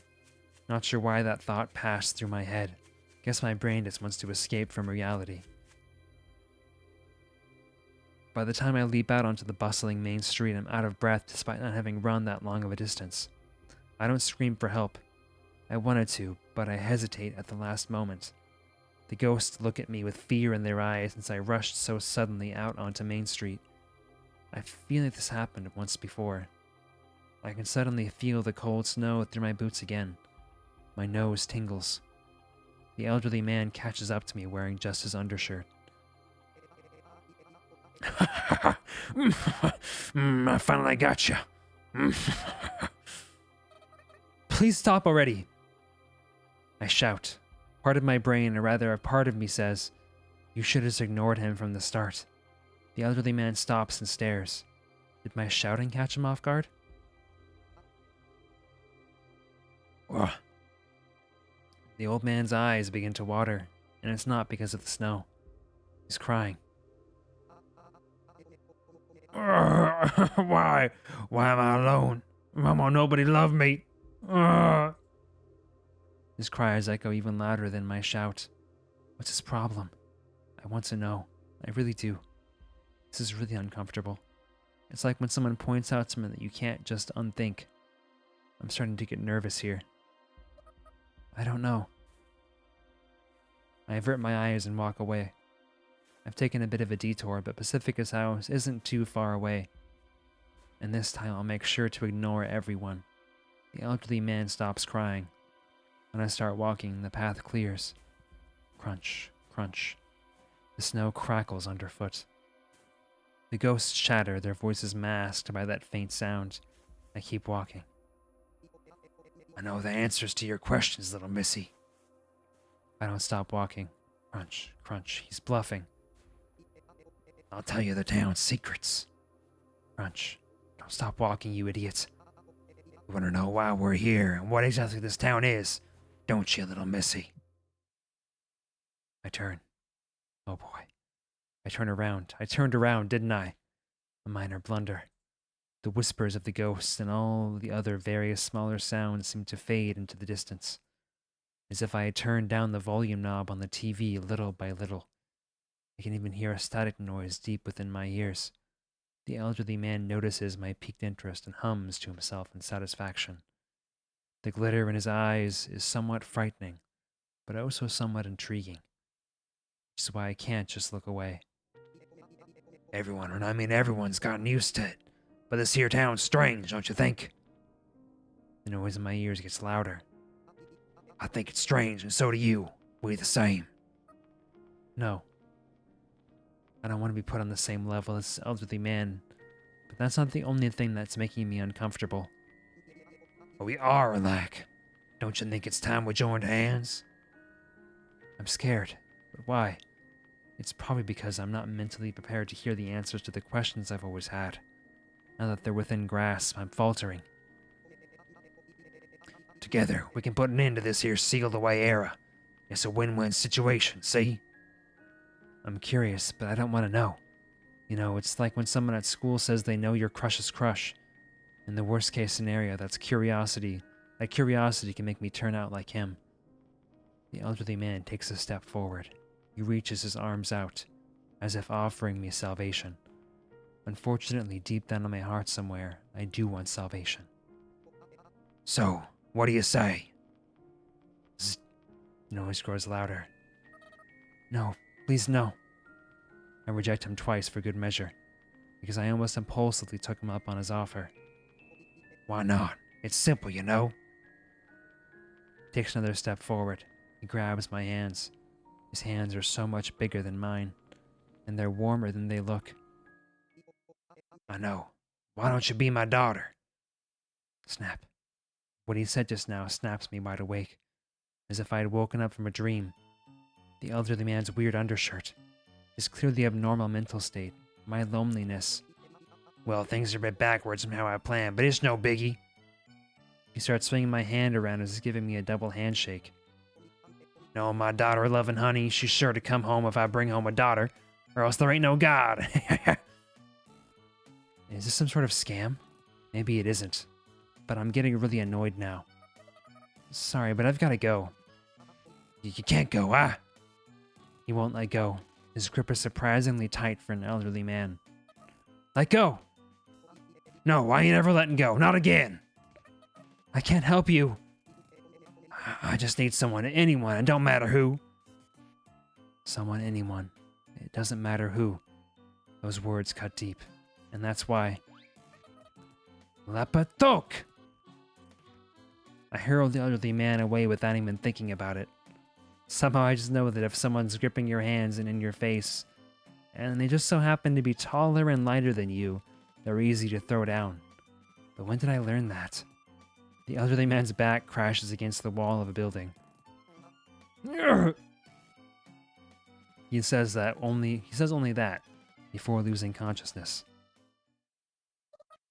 If it doesn't matter who it is, then pick anyone other than me. Probably can't hear me, but I just wanted to say that.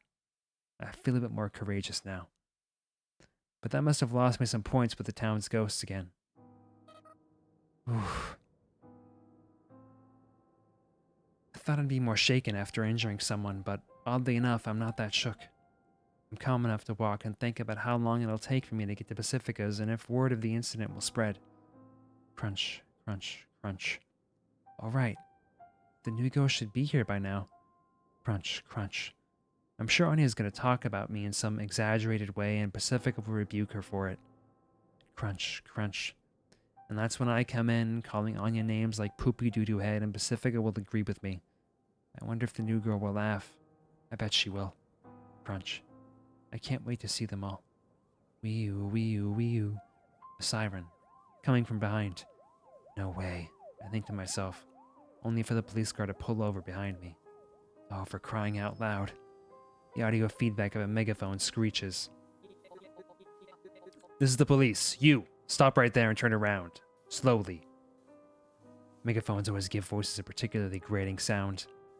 Gee, officer. Didn't know there was a speed limit for pedestrians. If only I could throw a lighthearted joke if only I could throw out a lighthearted joke like that.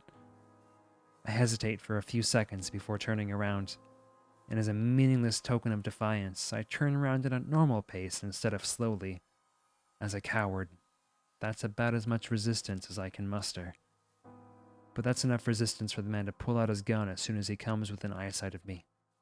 He's even making sure to partially hide behind the cover of his car door. Look, I don't have a gun or anything, okay? Though I guess I can't help it since I'm an ex-convict. I understand, but that doesn't make it any better. Okay, boys, it's your first job in 9,999 years, so get ready. The location's at... He's probably calling for reinforcements on the police radio. I wish he'd cut it out, but unfortunately all I can do is watch.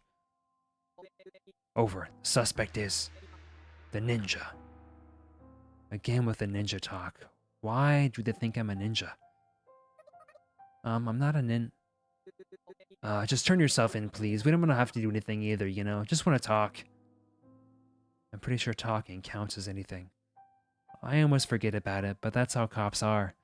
They have this annoying way of acting all buddy-buddy. It's annoying, yeah, but in a way that brings me back. Brings me back to terrible times, that is.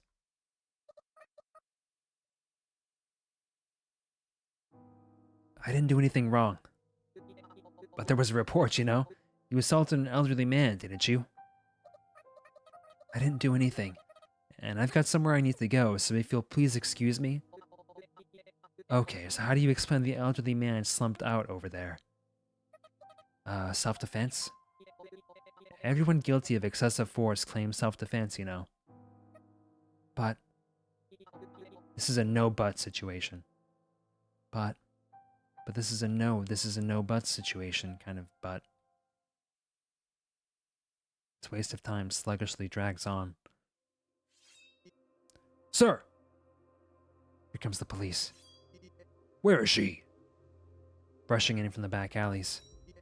Where's the ninja? 3 uniformed officers file into formation. Oh, it took you boys long enough. From 3 different paths at the same time. Now then, you mind taking a little trip with us to the station? When their superior gives the word, the officers casually disperse. They block access to the back alleys, trying to prevent me from escaping, surrounding me, as if I'm a criminal, or perhaps a criminal ninja to be specific. 2 of them seem like they're just itching to go. The welcome party must have started already. Maybe they're sad I'm not there. Maybe they're mad. But it's not my fault. When I think about it like that, I start to feel the irritation boiling up from the pit of my stomach mixed in with some other emotions. I want to run from here. Sorry, but I've got to go. I repeat myself. When I take a step forward, one of the officers takes out his gun as if by reflex. Fast, precise movements, almost like clockwork. It seems to set off a chain reaction as the other 2 officers also draw their guns. I don't have time for this, so I can't stop now. One officer stands in my way, pointing his gun at me, but I still don't stop. I'll shoot! I mean it! You'll shoot and? I ask that question, and then take another step forward. He shoots his gun. Doesn't hit me. Dodging gunfire isn't hard as long as you pay attention to the trigger finger and the way the muzzle's pointing. As someone once said, you can't dodge a bullet, but you can dodge a gun. At least I think someone said that. Is it true, though? I get the feeling that didn't really happen. In any case, I snatch the officer's gun and kick him in the gut, knocking him out. Underneath his thick clothes and thin flesh, I can feel his bones break through the tips of my toes. Ooh, this is I love the dynamic nature of this pose here. That's great. A ninja. Think I'm a ninja, huh? And you better not complain when I act all ninja-like. You want me to be a ninja so bad? Then fine. I'll be your ninja. You got a problem with that? After a moment's delay, the guns start firing one after another. I leap. Since the officers have their sights narrowed to aim for just a second, it'll probably look like I teleported to them. But a second is all I need. Before they can find where the ninja vanished to, I swoop down and slam my foot into another officer's head, knocking them out. I follow up by training my sights on the third officer midair and shoot out both his kneecaps. Unable to stop the momentum of the bullets, his bones and flesh tear open like a pair of red roses.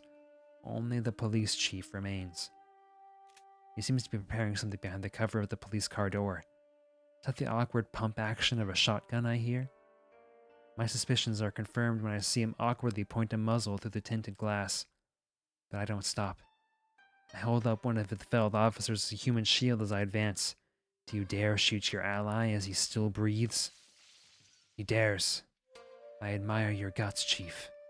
The police car window shatters. The glass shards twinkle as they dance through the air. But you forget that I can leap.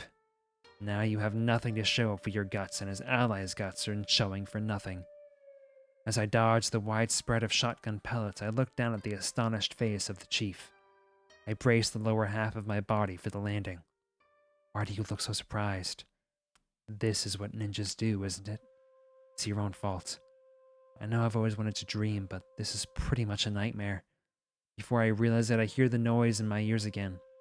My nerves are right on the edge. The soles of my toes touch the ground. Thankfully, I didn't slip on the snow. This is your own fault. Way before he can finish pumping his semi-auto shotgun again, I've got my gun pushed right against the chief's temple. Please put that thing down. Yes, ma'am. The chief lets go of his shotgun. He also relinquishes his pistol without me even having to ask. What a reasonable guy. I kick the guns away. It wasn't my fault. Yeah, I believe you, really, but the priest. Priest? At first I'm caught off guard to hear that name, but it makes sense when you realize the priest has the police in the palm of his hand. He told us to protect the town if the ninja ever got violent. Is the priest the one who labeled me a ninja? Yeah, maybe, I guess. I lower the gun. I put it in my pocket. I dust off my hands. Tell the priest he can go to hell. Huh? That makes twice today that I've sent a guy flying through the air. Sand dollar. The police investigator yells the name of an obscure marine organism before falling unconscious. He's heavier than the elderly man, but I still pull it off. Guess it's one more reason to hate the church. I toss the officers' guns into the trash and start heading towards Pacifica's once again. This girl's kind of cracked. Something odd in particular about the rest of my journey. And I'm not just saying that because of how bizarre the journey has been so far. I just mean I keep walking, make progress, and eventually reach my destination. Pacific's house is a little bit away from the center of town, but none of that really matters now that I'm here. It's a splendid house that even I can appreciate. It's different in every way from my apartment. It's spacious, warm, and standalone. You'd expect a rich, friendly family to live here. And yet Pacifica lives here by herself. But then again, so does every other ghost in town without exception. There's a weather-beaten sofa sitting out in front of the house. A ghost man sitting on it. He looks away as if I'm an eyesore. I don't remember the sofa, but maybe it just slipped my mind. It strikes me as strange that it's sitting outside all exposed to the elements. Then again, this whole town is weird at its core. So strange as nothing out of the ordinary. Now that I think about it, I remember this being the sofa Pacifica picked up from the garbage dump when we did that garbage collection yesterday. I'm half relieved that I remembered, and half sad that I forgot. The positive and the negative cancel out to zero inside my heart. I ignore the man and head to the door. After just a second of hesitation, I ring the bell. Bring! For an expensive-looking house, the doorbell sounds surprisingly cheap. After a moment of silence, the door opens abruptly. The thick panel of wood is almost perfectly soundproof, preventing me from hearing anything that might be going on inside. Yo. Contrary to my expectations, it's Anya who shows up rather than Pacifica. Oh, hello. I feel like I've stumbled at the first step. I panic a little bit, just a little, so I'm able to act natural. Nice weather we're having. It's night, and snowing. Uh-huh. I stumble, stagger, and fall flat on my face. Metaphorically speaking, not physically. That's just what it feels like. It kinda hurts. Well, whatever. Come in. We've got coffee, black tea, and some weird herbal tea or whatever. What would you like? Anya heads back inside, beckoning me in. I follow and shut the bulky door behind me. The very sounds of the street suddenly fade into the distance. Even sounds I didn't realize were there until they're gone. I went with coffee, 1 sugar. Why are all the drinks at this girl's house so good? They must be so expensive, so bougie. Saying that, Anya leads me through the hallway towards the living room. There's a nostalgic smell, the smell of town's ghosts. A sweet, heavy smell reminiscent of a honey-scented candle. Since they disappear in the sun, sometimes it feels that the only real thing about them is their smell. When I enter the living room, the smell gets even stronger. The room is decorated colorfully and cheerfully for the welcome party. There's a fireplace, but it's just for show. The room is actually heated by a large, noisy heater. I hesitate before addressing Anya. Oh, you just want hot water? Sometimes you just want to drink plain hot water to feel something, huh? No, not that. Anya can be kind of dense sometimes. Not that there's anything wrong with that, just how she is. You just gotta be direct with her. Where's Pacifica? Oh, she went to go pick up the new girl. Oh, I guess I jumped the gun. Wait, sorry. Okay. Oh, I guess I jumped the gun then. I thought Pacifica had already started the welcome party. Am I late? Well, you are pretty late, but I think Pacifica's facing some issues on her end too. I'm a little worried that it's my fault since my violent rampage could have caused delays elsewhere in town. Speaking of my violent rampage, I wonder if Anya will hear about it soon. Pacifica's got ears everywhere, so she might have heard about it already. I feel dejected. I don't want to think about the subject. So let's switch gears. About how late am I? Relatively. Meaning? Look, if we had an accurate sense of time, we wouldn't say things like 9,999 years. I slip up again. But I guess the positives and negatives cancel out to zero again. Because now I know for sure that the elderly man's idea of 3 o'clock is nowhere to be found. I suppose you're right. Here. Anya hands me a mug. The coffee inside it is so pitch black that it almost looks like tar. You're not gonna say you don't want any, right? You used to drink this a lot after all. Thank you. I drink it down. It seems sweeter than what I drank yesterday. Is it good? Probably. What's that supposed to mean? Anyway, here. Anya hands me a can the size of a matchbox. Thank you. Looks like they're mint-flavored tablets, which I don't think is a good match for coffee, so I put them in my pocket. Anya sits back down on the sofa looking pensive, but not angry. At least that's what it looks like to me. She's got a mug in hand, just like me. She stares at the surface of the black liquid. I stand at the entrance of the room, watching her. I forgot to ask where to hang my coat. Say. Anya looks up. I start to worry that I've been staring too much at her. Yeah? Sorry if we're bothering you. Bothering me about what? That's what I should have asked, but I'm a little too late. Anya starts talking again before I say anything. If we're not bothering you, then that's fine, but I don't want to be a bother. That's just a lose-lose situation all around.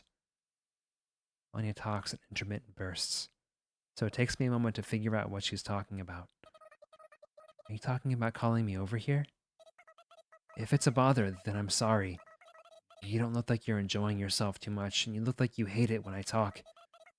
I just want you to believe me when I say there's no hard feelings or anything. I feel a little hopeless. Though I don't know if hopelessness is something you can call, something you can feel just a little of. It feels like just a teensy tiny part of your heart has been crushed. Overall, you might not be that hurt, but you feel hopeless in that small aspect. It's not like I hate being here with you. I say that loud and clear. I swear it. I suppose the obvious explanation here is that I'm lacking in sociability. I should have smiled more, I should have come here sooner. Anya doesn't know about that scuffle I had outside, so she thinks I just dragged my feet to get here. I don't hate it at all. Anya looks at me. Now it's my turn to look down at my mug. Except I already drank up most of mine. I've got no choice but to look back up. Well, okay, but... Anya looks at me again, with sad eyes. Eyes that make me sad, too. Though not as sad as her. But I wanted to do it. Anya murmurs. We decided that this is what we should do, even if you hated us for it. What you should do? We wanted to make a new friend for you. It's the least we could have done. After all, it's almost like we had stolen ourselves from you, I guess. I get what she's trying to say. It's almost painfully obvious to me. We want you to have friends. Even if you hate us, we could at least get the new girl to be your friend, couldn't we? But that part I just can't understand.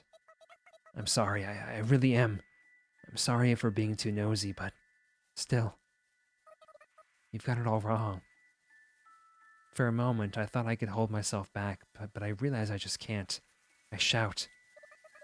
This is all just a big misunderstanding. Yes, this is a big misunderstanding indeed. One huge misunderstanding. I hear a voice from behind. Pacifica standing there with snow still clinging to her body. Pacifica. If you're wondering why I came back alone, it's because those poops at the poopy church kicked me out for some poopy reason. Pacifica talks up a storm in a single breath, but she doesn't stop there. And yet I still did my best to leave with a smile, and what do I see? A stupid client calling out to me even though I said I'm closed today. But I still handled it with a smile. Anyway, I came back because I was worried about Sayoko. And what do I hear you telling her, huh? Look, I just felt like I had to say it. I mean, it's not fair to hide it from her, is it? Fair, I see. Fair, huh? Look, timing is everything when you've got something to say. If everyone spoke what was really on their mind all the time, we'd have nuclear warfare and the world would be blown to bits. A shared mutual destruction, don't you get it? I'm sorry. Pacifica's angry look causes Anya to completely shrink away. It's kind of sad to see her like that. It's okay. I don't mind it at all. I speak out louder than I anticipated. The gloom in my heart seems to have dissipated. I suppose the gloom was blown away by Pacifica's whirlwind of complaints. That must have been her intention from the start. She's always one step ahead of me, huh? She's trying to make me a friend. It makes me happy to think about it like that. Why don't we just leave it at that? If you want me to hurl this empty-headed redhead out of the window, then just say the word. How about it? There's no need for that. You're too kind, Sayoko. Wouldn't you agree, Anya? I'm so sorry. It's okay, really.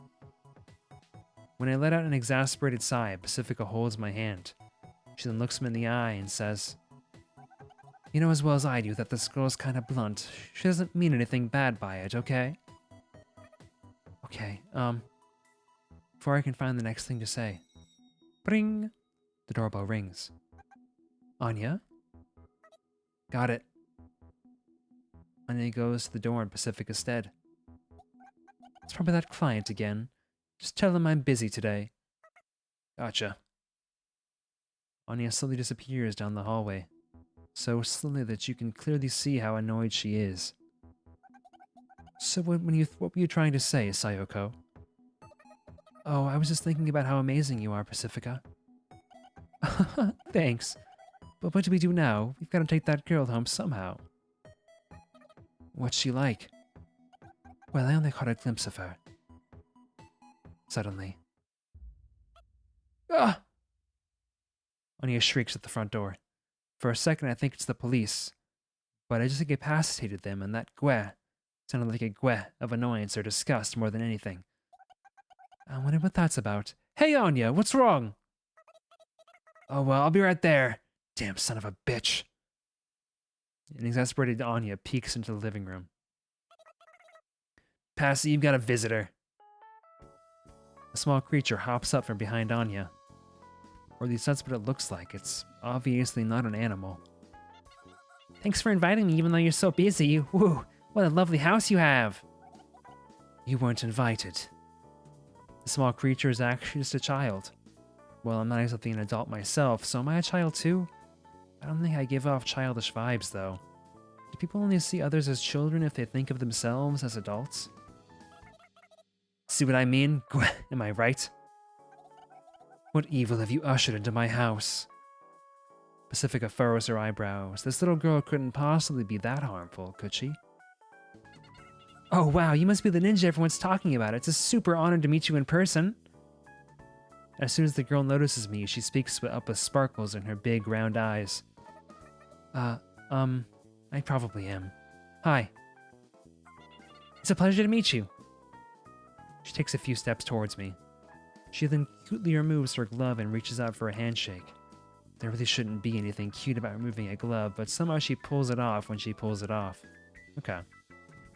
When I typically reach out my hand, she giggles as she takes my hand in both of hers and firmly shakes it up and down. Oops. What's with the disgust? She seems like a polite young girl. That's exactly why. Say, Clara, shouldn't you introduce yourself? You're right. The girl named Clara hops back, straightens her posture, and looks me in the eye again. My name's Clara. I am an apprentice nun at the church. Please bear with me as I learn. She bows her head. Not her upper body, just her head. An awkward gesture for sure, but that awkwardness only adds to her cuteness. She's got a very cute face, but she doesn't seem to realize it herself.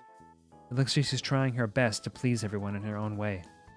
She's perfect because of her imperfections. At least that's the impression I get from her. See?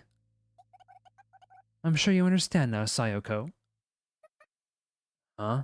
What? You see, this girl isn't clergy or anything. She's a normal girl, but she's always around the church because she adores the priest. So you hate her because she's a church spy?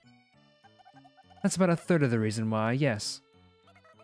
She may look cute and innocent, and she's even modest and unaware of how cute she is, so she does cutesy kitty stuff every now and then. That's why everyone loves her. She's perfect. Because she's loved, her perseverance is unbending. She's so pure. It makes everyone love her all the more. Few people hate that kid. That's why she can't even tell if someone hates her or feels uncomfortable around her. And that just makes everyone around her love her more and more. So she's happy every day, and so is everyone around her. There's something blood-curdling about Pacifica and Anya's explanation.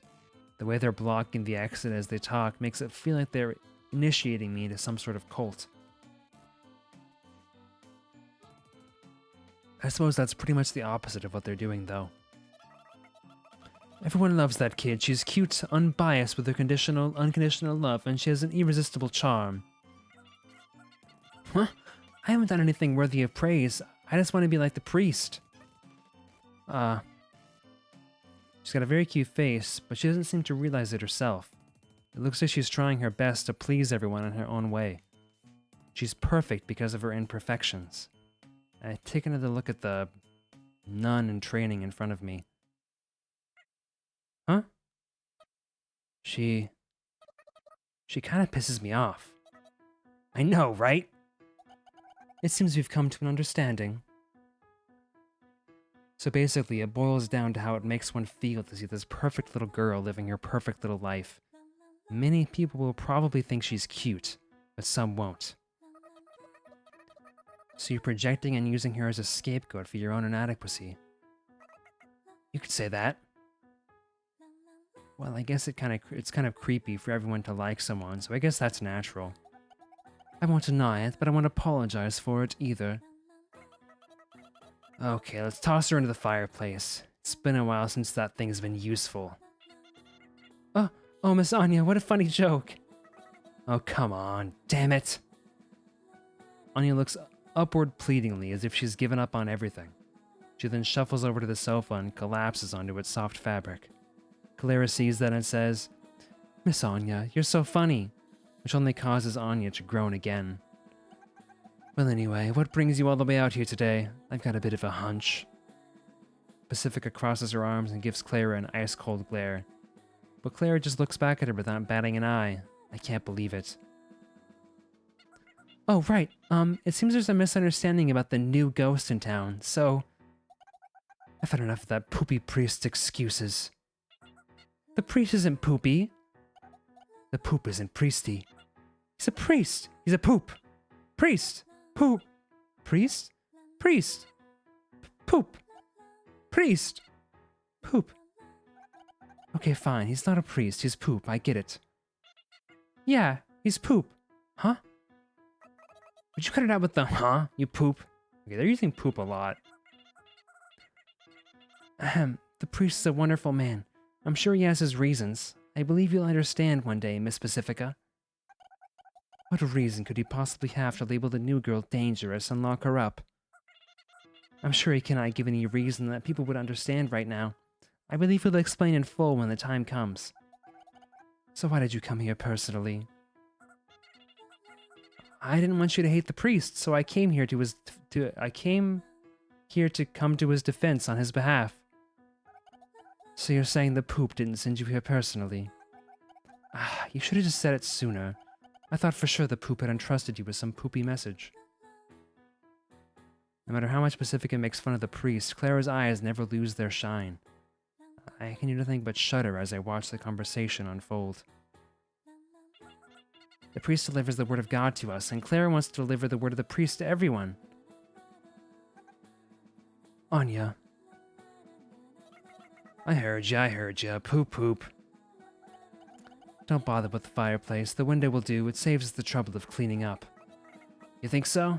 I always thought that girls who pull the whole cutesy act deserve to die in a fire. Hey, this isn't the time to joke around, I'm not leaving until this misunderstanding is cleared up. I know that you will understand. Clara shuts her eyes as if completely pleased by her own words. She's acting like a ghost, as in the sort of incorporeal ghost that's tricky to deal with, since any attack phases right through it. A troublesome specter that's always present and can never be interacted with. I see. Please leave. You can either leave through the door or the window, your choice. No, I'm not leaving. Let's be friends, Miss Pacifica, Miss Anya, and Miss Ninja. Okay, look, I'm not a ninja, okay? I see you've chosen the window, then. Pacifica lets out an exasperated sigh. I won't give in to fear. You're the ones who are afraid. But it's okay. Everything will be okay. God loves all his children, after all. Pacifica! Amen! Pacifica grasps Clara by the shoulder. That's cute. I feel tired all of a sudden. Today's just the worst. What were her final words? Huh. Why would you say huh when you've been thrown out of a window? At least say eep or something. Guys probably like that part about her, the huh part I mean. The wind's blowing in through the broken window, but none of us complain. We'd rather invite the cold in than invite her. The decorations sway in the chill, invisible wind. Anya and Pacific ignore it as they sit back on the sofa. I'm, sorry you went through all this for me. I sit directly on the floor a little bit away from them and lean against the wall. Warm air rises, so it's much colder near the floor than you'd expect. I hate myself for failing to find a better seating position. Having failed to accomplish their duty, the welcome party decorations look somewhat cold. That poor new ghost. I hope for her sake that she's not the cutesy type.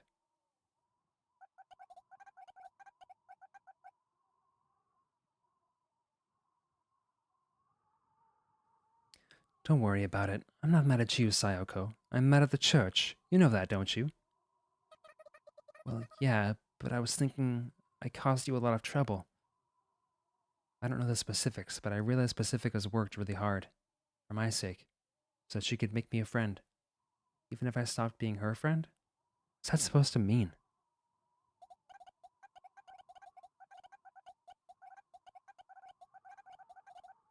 I didn't hear everything that dummy Anya over here said, but it's not like we wanted to stop being your friends or anything. We just wanted to do something for you, as a token of reconciliation. But physical objects really disappear, you know? We wanted to give you a friend. It's like planning a surprise party. We've already gotten this far, so we might as well see this whole thing through, right? We didn't mean to trick you or anything, honest. Yeah, I understand. It's okay. Actually, I should be apologizing for all the trouble I've caused. I... Before I can finish that thought, I sink into silence. I'm cold. The heater's on, but that's like bailing out a sinking ship with the thimble. It's too cold for comfort. Aren't you cold? Why not sit over here? Yeah, that's right. Pacific and Anya scooch over and make some room for me in the middle. I guess there's always I guess you can always do a parallax effect with these things. That's kind of neat. Should be much better than the floor. We all might want to be warmer if we share body heat. I get up, stand in place, and hesitate for quite some time. In the end, I decline the offer. I tell them I'm going home, since I'm tired today. Okay, sorry about that. I'll plan a bunch of stuff and get it all prepped by tomorrow, so please come back once you wake up. I'll be waiting. Let's drink coffee again. Sure. Okay. I'll see you tomorrow. Wait, let me walk you. I tell her she can just walk me to the entrance as we part ways. The moment the door closes, I can hear Anya's voice saying through the gap, "Maybe I should go home too." The sky is still dark. There are still ghosts coming and going around this time. Considering the whole commotion earlier, I should probably avoid Main Street. I walk stealthily, avoiding contact with others. I don't feel especially cold, since it was already pretty cold inside the room. They wanted to make a new friend for me. That's what those two said. I feel like that's part of why I was so intrigued by the idea of a new ghost in town, too. Anya, Pacifica, and I have ended up getting ourselves quite the reputation. A new ghost would be convenient as a friend, since she won't be aware of any of the town's history. She's equally distant from everyone, so if we get to her first, we're sure to get on her good side. That's probably what I've been subconsciously thinking. Subconscious is an amazing thing, huh? I think my subconscious is smarter than I am. So in other words, their present matches my needs. Regardless of how they try to show it, they treat me like a friend. It truly does feel like a present. But if they want me to have a present, even if I won't be their friend anymore, it doesn't really make me happy. Huh. I sigh. I want to be friends with them forever. I never really thought I needed a new friend. I'm satisfied just spending time with the two I have. But saying that would be like telling them, no thanks, I don't want your present. I don't want to do that. I feel like presents should make both the recipient and the giver happy. I mean, I've given presents myself before, haven't I? Hopefully I have. I desperately search through my empty memory and arrive at my apartment before I know it. I'm home. Pacifica's house isn't that far away, but I feel like I've walked quite a distance. I wonder what happened to the elderly man and the police. Hopefully they don't come for revenge. I don't want to be thrown and shot repeatedly as payback. Payback. That gives me an idea. Oh yeah. I figured out something I can do. Maybe I can pay them back somehow. I don't think I've ever really used my brain to think up something like that in a long time. I can't hold back a giggle. Just when they thought I was out. That's the cryptic thought that comes to mind. And as soon as it crosses my mind, I tumble down the stairs. But that doesn't stop me from thinking about how I can pay them back.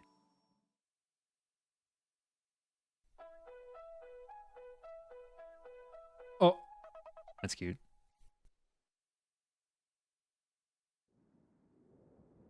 Even later at night, maybe 60 or 70% of the town's ghosts are asleep. A man stands in front of the entrance to the church, one of the biggest buildings in town alongside the station. He's not dressed in appropriate church attire, however. His oily face is covered in stubble. His gloves have spotty discoloration, his boots are tattered. You can tell his hat smells just by looking at it. His gloves have spotty... Wait, what? His protruding belly pushes against his coat and the questionable stains on it, and most of all, he has a rifle. He's a watchman. They're seen at the church from time to time. Whenever something happens, watchmen stand guard in front of the church. These men patrol the church with guns, clearly neither clergy nor parishioner. The men don't know why they've been deployed, but the priest has ordered them to guard the church, so they guard the church, even if it's empty. The priest just has that much influence in this town. This particular man might look dumb, but his eyes are good enough that he doesn't need glasses, so he notices a boy approaching. Hey kid, no unauthorized access today. With great difficulty, the man tells the boy that access is restricted. But I would like to pray. Can't you make an exception? The boy shyly pleads with the man. No can do, sonny. Can't let nobody pass through. The man grips his rifle and thrusts it, threatening the boy. But the boy doesn't falter. The man can't read his facial expression since the boy's cap is covering his face. I didn't say there wouldn't be anything in it for you. The boy speaks. Please take this. The boy holds out a tiny resealable bag with 3 white pills inside. They're top quality. Oh. The man hesitates. Takes a bit of time to reach an answer. Oh, fine. So you'll let me through? Just make it quick. The man clears the way. He figured that if the boy were a malicious intruder, he wouldn't try waltzing in through the front door. And perhaps another reason is that the man was already looking forward to enjoying those pills. And thus, my infiltration of the church is a success. Whew. Just like a ninja. That sigh must have broken my concentration, because my disguise, a coat, mask, wig, and other things I picked up from the garbage dump, instantly disappear. So do the remaining mint-flavored tablets, even though I only took 3 of them to put into that bag. Just for formality's sake, I should apologize to the recycle shop for stealing the clothes and whatnot. Feels like I can carry fewer things than most other ghosts can. Though I guess maybe I've only forgotten that fact and I'm just now remembering it. But I don't have time to get lost in thoughts about it like I usually do.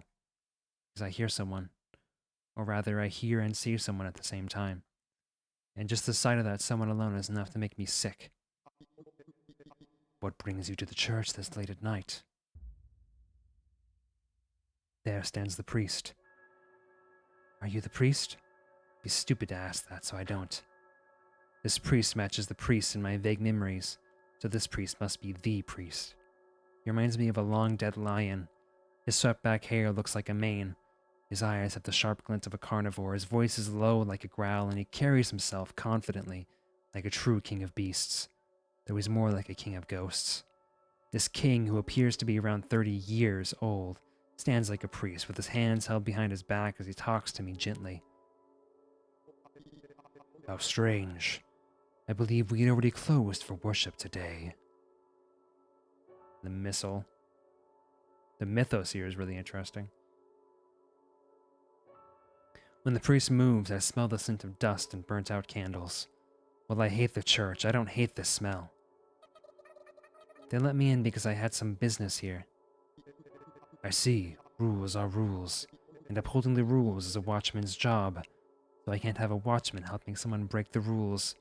He must be reminded of them. Oh, did I say the word rules too much? The priest laughs.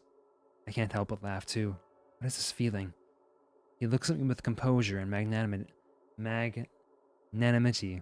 That's how you think it. I'm pretty sure that's how you say that word. This feeling. Yes, he's like God. I heard you got quite violent downtown today. And that's something about him that I hate. Why did you leave your room? As soon as the priest says that, his composure and magnanimity disappears. Like a switch has been flipped. He's ready to take on the ninja that killed an elderly man and the police. Composure and magnanimity. That's two things I've stolen from him. I'm just a little bit happy. A friend suddenly came for a visit. I tell him the plain truth. I thought something like that would never happen again. I thought I had sealed away the evil. The priest keeps staring at me. I don't think he intends to take his eyes off me for a moment, not even to blink. And at the same time, it's like he's looking through me and back to that day. I wish I could see it too. I wish I could reclaim my past. There's something scary about the existence of an unfamiliar me.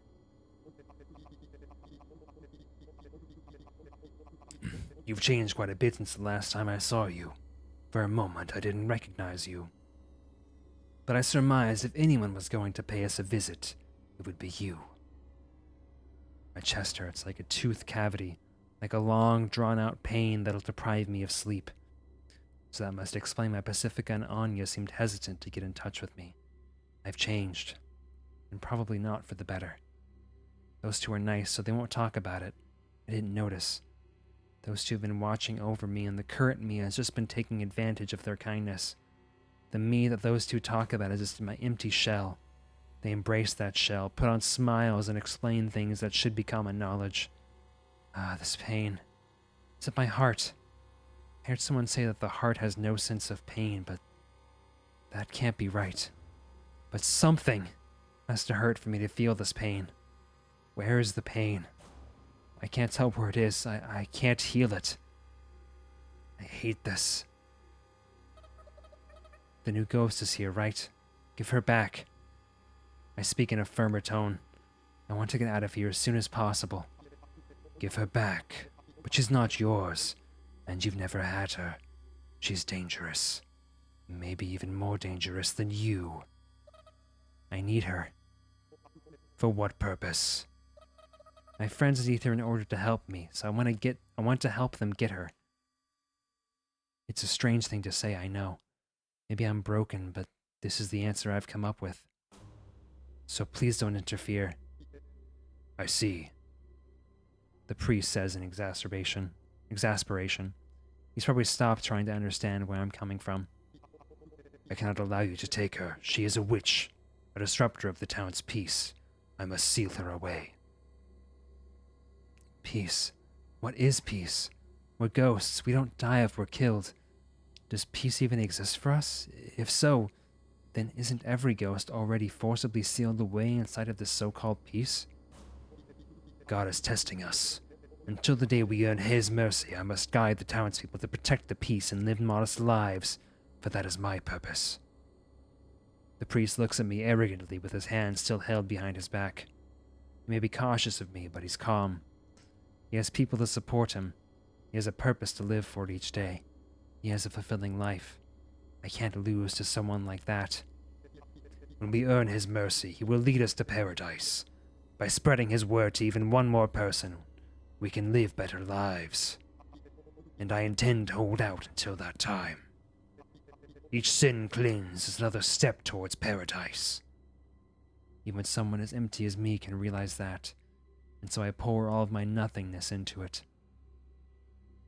Ooh, this twist. This looks nice. That's unacceptable. Something lights up in my empty self. I flash back to Pacifica's room with the broken window for just a moment. I don't know who I heard it from, But someone once said that people respond better to anecdotes than logic. That's why smart people use tall tales to garner respect and amass fortunes. No idea when or where I heard that. As always. How annoying. That's probably what inspires me to talk back, interrupting the priest. Can't swing me with a tall tale like that.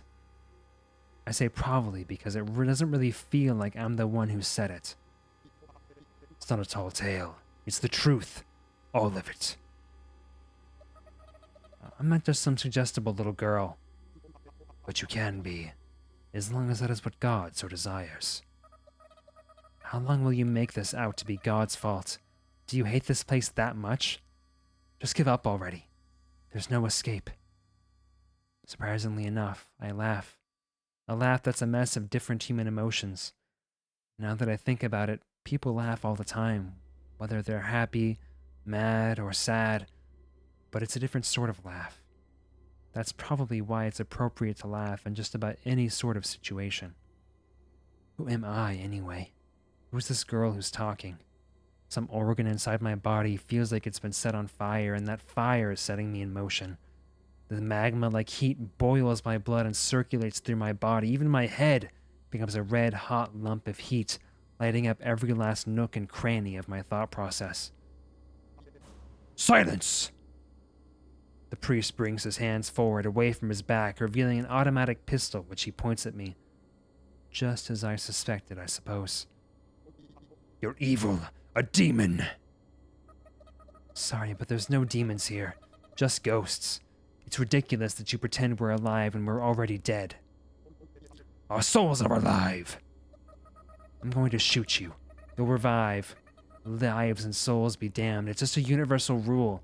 The same thing that happens to objects happens to us. I'm motivated by something more precious. The likes of you could never understand how I feel. The priest has completely lost his composure, his magnanimity, and his high horse. He's no longer a lion. Just a man. Just a man, which is why he must rely on a gun. A god wouldn't need a gun. I feel good. Satisfied. Perhaps this is how it feels to rob someone of something truly precious to them. I won't be silent.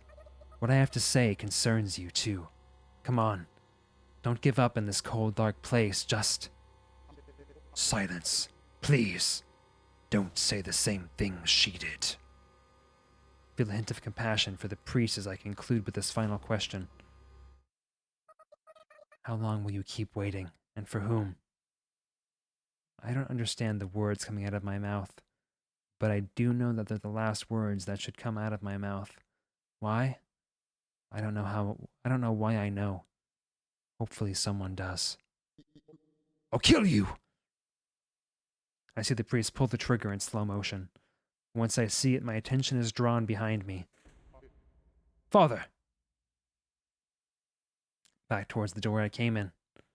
The door opens, and in comes the man I had slipped past earlier, his rifle drawn. The man instantly processes the situation and... Ninja! How dare you fool me! Die! Saying that, he pulls the trigger, but it's already too late. I had already pulled the pistol out of my coat and aimed it at his brow. At this point, I'm not even questioning my lightning-fast movements. I think of what I want to do and I do it. It's so natural, I've come to accept this unfamiliar me. Accursed ninja!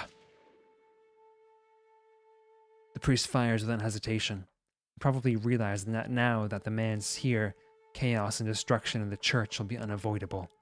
But his aim is off, so there's no need for me to even move from this spot. I guess I miscalculated a little. What do you want? The priest yells. I think to myself, how should I know? But I answer. I said so at the start, didn't I? I leap off the ground, quickly closing the distance between me and the priest. The priest seems to be quite the skilled marksman, but it's nothing I can't dodge. I hit the gun I stole from the police officer and thrust it at his brow. I'm here to see the girl. I close my eyes. Bang. The sound of a gun. Thud. The sound of something human-sized collapsing onto the ground. The sound of blood roars in my ears. Who's there? but I can still pick up the soft sound of footsteps. Ah! A perfectly cute voice, one that I remember. It looks like something's in the darkness of the pews. Ka-thunk. I hear some sort of machine starting up. After a moment's delay, a siren starts to roar. Someone must have pulled a fire alarm or something. I'm sure the police and the priest's followers will come rushing in soon. Clara, stop the alarm. Right. If someone's in the church, it's probably her. I open my eyes. But... From the darkness, I can hear her feeble voice protest. You want to be my friend, don't you? She sounds hesitant. Stop it. I aim in the general direction of wherever she's hiding and fire. I didn't hit, but that's fine. The sound stops. I know that this sort of alarm can be switched off manually. I step towards the darkness. It doesn't look like she's going to run away, or maybe she can't. I step up next to Clara as she desperately tries to keep standing on her shaking legs. Sayoko, please apologize. I'm sure everyone will forgive you if you step down now. It'll be fine. I'm sure everything will be fine. Lead the way. Let me help you, Miss Sayoko. I made a flower out of paper. You can have it. That offer is somewhat attractive, actually. I imagine myself apologizing and everyone forgiving me and loving me like they love Clara. But then Pacifica and Anya would hate me, so no thanks. I refuse. I said lead the way, poophead. Oh! I strike Clara in the face, making a proper fist with my hand, of course. Clara flies back about half a meter, her nose bleeding. She places her hand on the ground, trying to get up, but fails. She looks confused. She hasn't realized that she's been roughed up a bit. But she's not crying. She's just got a bewildered look on her face. She still doesn't realize what's going on, and that irritates me. I hate you, but I might come to like you. Lead the way unless you want me to hit you again. I spit out those words. To be honest, I don't hate her enough that I want to hit her. Clara silently gets up without wiping her bloody nose, and with a delicate, truly ghostly voice, she says, "This way." And she leads the way. Let's be friends when this is all over. Clara doesn't respond. This is probably my first time walking around the place. It feels kind of strange and creepy. It's like I've got motion sickness. The church is a big, conspicuous building, so I'm used to seeing it from the outside. I guess what's so off-putting is the contrast between how much I think I know the building versus how little I actually know about it. It should be obvious, though. I mean, it shouldn't come as a surprise to know what a box contains things, right? Come to think of it, I know even less about myself than I previously did. I keep surprising myself, and again, it feels like I'm not even me. But looking at things objectively, maybe this is the real me. However, there's no way for me to know for sure. For some reason, I'm exhausted. I can't concentrate. It's not good. The gun I'm pointing at Clara feels so heavy. It's tiring to go up all these stairs. How many floors does this building have? 4. We're on the 3rd floor. It seems like the central staircase is the only staircase connecting all the floors, which severely narrows down the available escape routes. Looks like Clara's nose stopped bleeding as we were walking. We quickly advance forward. I've already given up memorizing our way back. Neither of us say a word. We're here. Clara speaks plainly as she stands by the door. She looks like a robot who's almost, but not quite, human.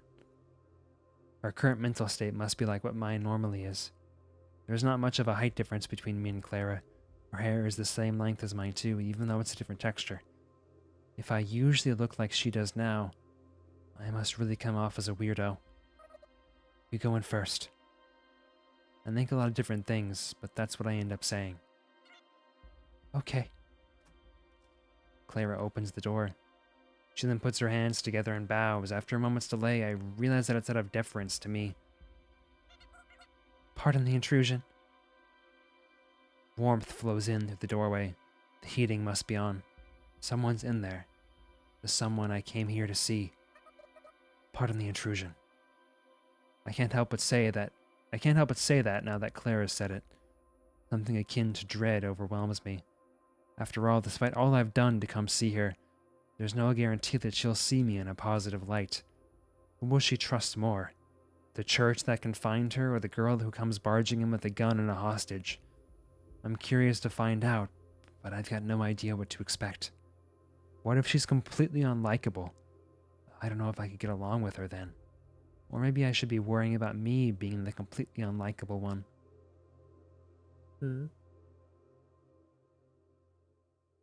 I hear a voice. An unfamiliar voice. The voice of the new girl. I suddenly cast my eyes down. You have a visitor? You must be cold. Come in, don't be a stranger. Yes, you in the back, too. I look up by reflex. In a single moment, I think about a lot of things, and in a single moment, I forget them. Like a sort of flashback. By the time I realize that this is what anxiety feels like, I can already see the girl. I intended to be more mentally prepared when I first met her, but things have been a bit, shall we say, sudden? I'm so nervous. My eyes are blurring.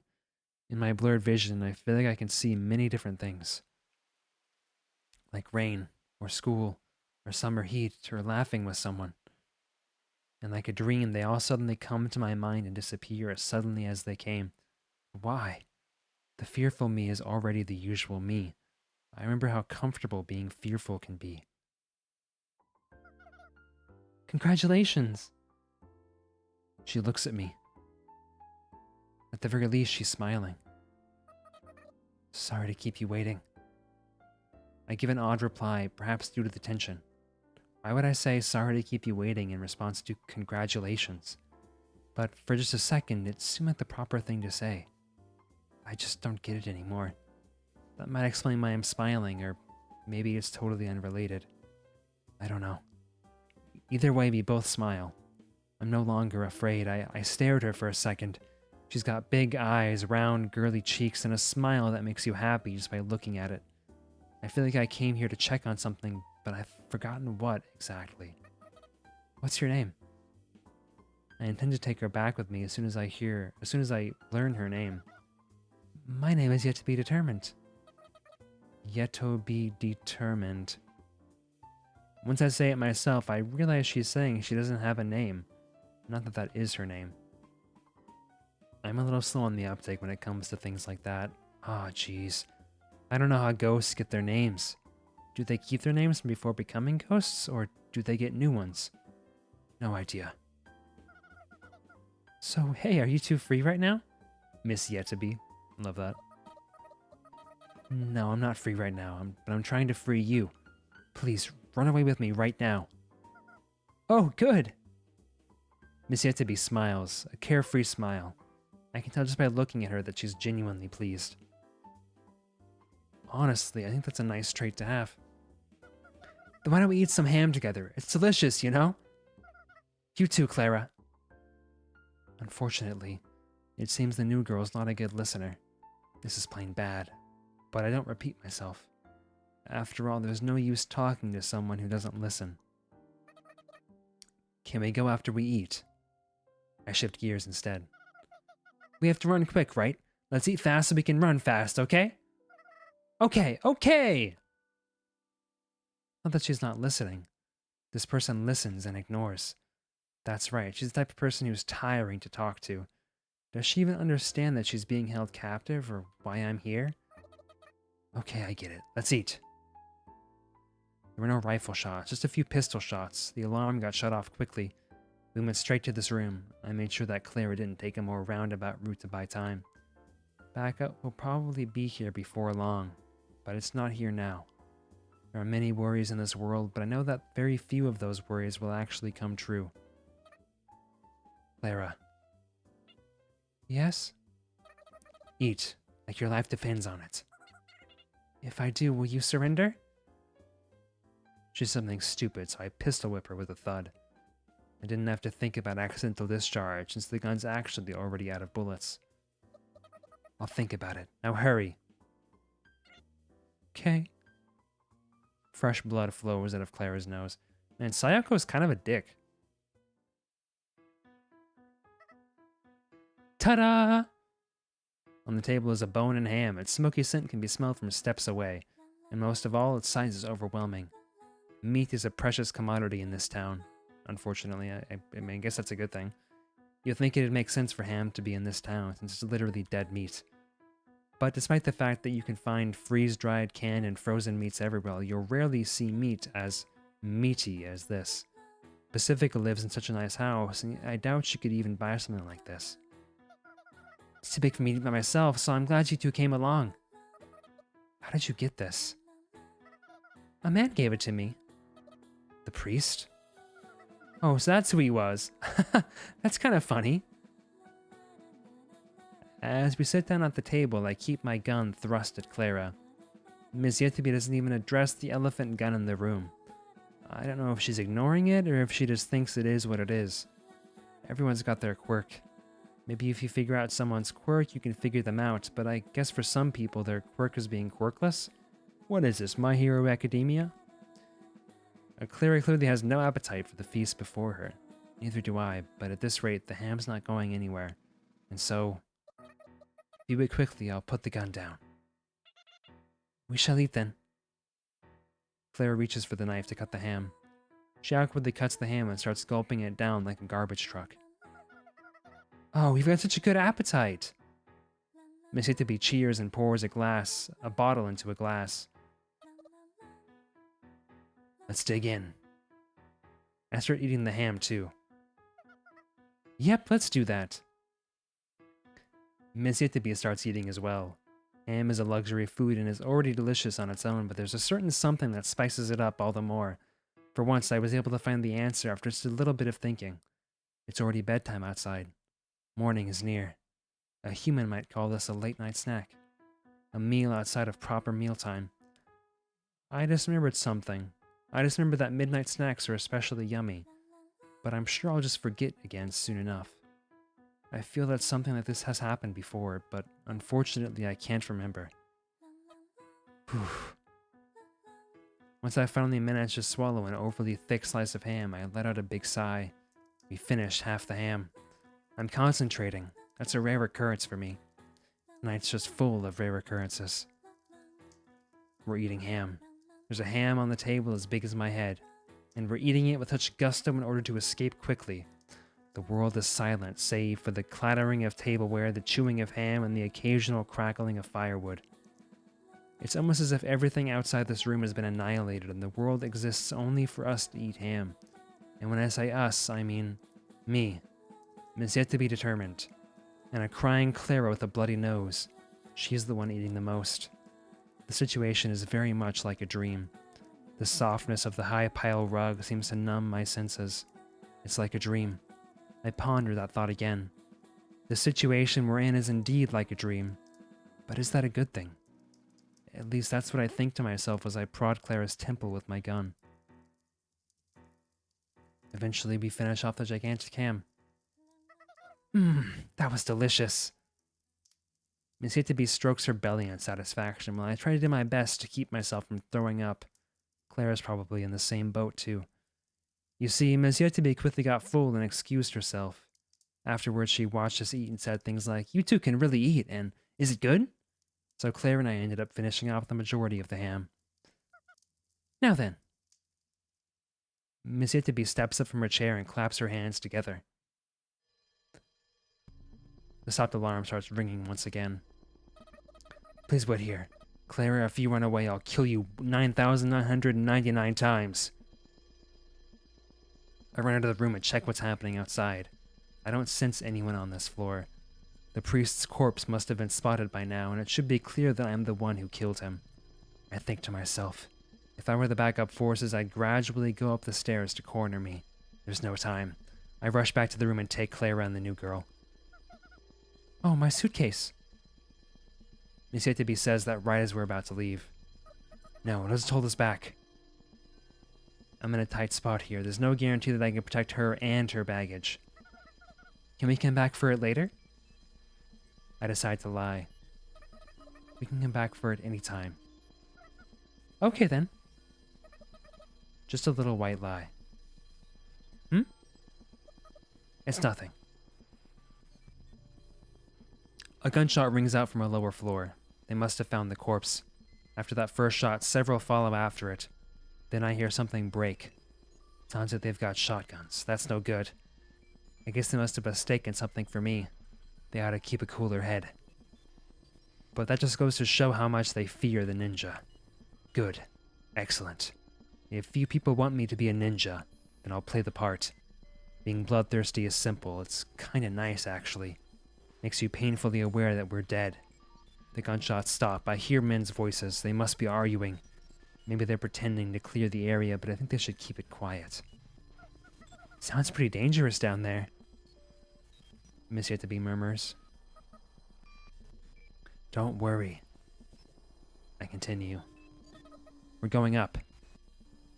If we can't go down, then our only option is to go up. I'll show you the ninja's true potential. Miss Yetabe leads the way as I threaten Clara to keep going up the stairs. Oof. Clara tumbles, probably not on purpose. Her nose starts to bleed yet again. Maybe she plans to die from nasal blood loss. Over here, 4th floor! But as a result, our pursuers have spotted us. I pick up one girl in each arm and dash up the stairs. I leap through the first door I see without hesitation. They don't chase after us immediately. Maybe they want to be sure they can overwhelm me, or maybe they're thinking they just need to block the center staircase to corner the rat. That's an extremely logical thought, as long as you don't expect the rat to go even higher. What is this room? It's the priest's room. I see. What a lonely little room. Just a big desk and a full-length window. Actually, I guess since there are several lonely little rooms, they're not so lonely or little when you put together. I stare out of the window. Things don't look so bad outside, and in fact, it looks better than I expected. I feel kind of pumped up. I'm sure I can pull off what I'm about to attempt. Miss Yetabe gleefully cheers as she jumps onto the soft desk chair. Well, whatever. I've got an idea. Stand here. I place my hand on Clara's shoulder. There's not much of a height difference between us, so our faces are close. I look closely at her face. I'm sorry, Clara. Miss Ninja? You must be cold. Here, you can wear my coat. I take off my coat and am instantly reminded of just how cold this town can be. Now then. Hey, what's the plan? How do we escape? I don't have time to answer, Miss Yetabe. Any last words? I ask Clara as I hide under the shadow of the desk. With my gun still trained on her, of course. I don't take my eyes off of her. Oh my gosh, she's gonna let Clara die. Clara tries to speak, but she just fidgets and fails to say anything in the end. Time sluggishly crawls on. Miss Yetabe looks at me with concern. I want to give her some reassuring words, but what comes in my mouth is anything but trustworthy. Everything will be okay. By the time I say that, the faraway footsteps are already upon us. There's already somewhere between 6 and 8 men on the other side of the door, and they must be armed with rifles or other guns. Any last words? I swivel my head to face in my direction. I'm sorry, but now we're playing on the same field. No, it wasn't me who swiveled her head. It's just Clara dressed like me, with a hairstyle similar to mine, but the resemblance is uncanny. I'm sure we'll meet again. Maybe we can be friends then. She does look like me. I hope you'll understand one day. You? What's she going to say? You're crazy? You have no morals? That'd make sense. I've studied human rights, but not ghost rights. Slam. They kick the door in. Do you have last words? Clara speaks. Poophead. What's that supposed to mean? I laugh. I don't think I could do anything but laugh. I guess maybe Clara really does understand after all. I hide my head under the shade of the desk. I firmly push down Miss Yetabe's head so that it doesn't come back up. Guns, gunshots. Not only can they take out your eardrums, they could very well take out your whole ears, too. Oh, I know what this is, the substitution jutsu! You are correct. I suppose this is the reality according to those muscle-bound idiots. The intruder kills the priest, runs up to the top floor, but once they corner her, she stands dumbfounded in the dread of death. The men shoot me to death with their guns. Eventually, the priest will return from the garbage dump and praise the men, maybe even reward them somehow. The dread of death. Please. This is why you guys are someone else's subordinates. We're ghosts, remember? Well, in any case, they must fear death themselves. Which is why they shot at me. They must have heard the stories of me being a ninja, and to hide their fear, they shot at me with an unreasonable amount of bullets. It all happens in a flash. The desk is big and sturdy, so there's no need to worry about getting hit by any bullets that ricochet or pierce through the wood. So I look towards the window. Several of the bullets meant for Clara hit the glass instead. At least one of the men must have lousy aim. Beyond the glass is the same town as ever.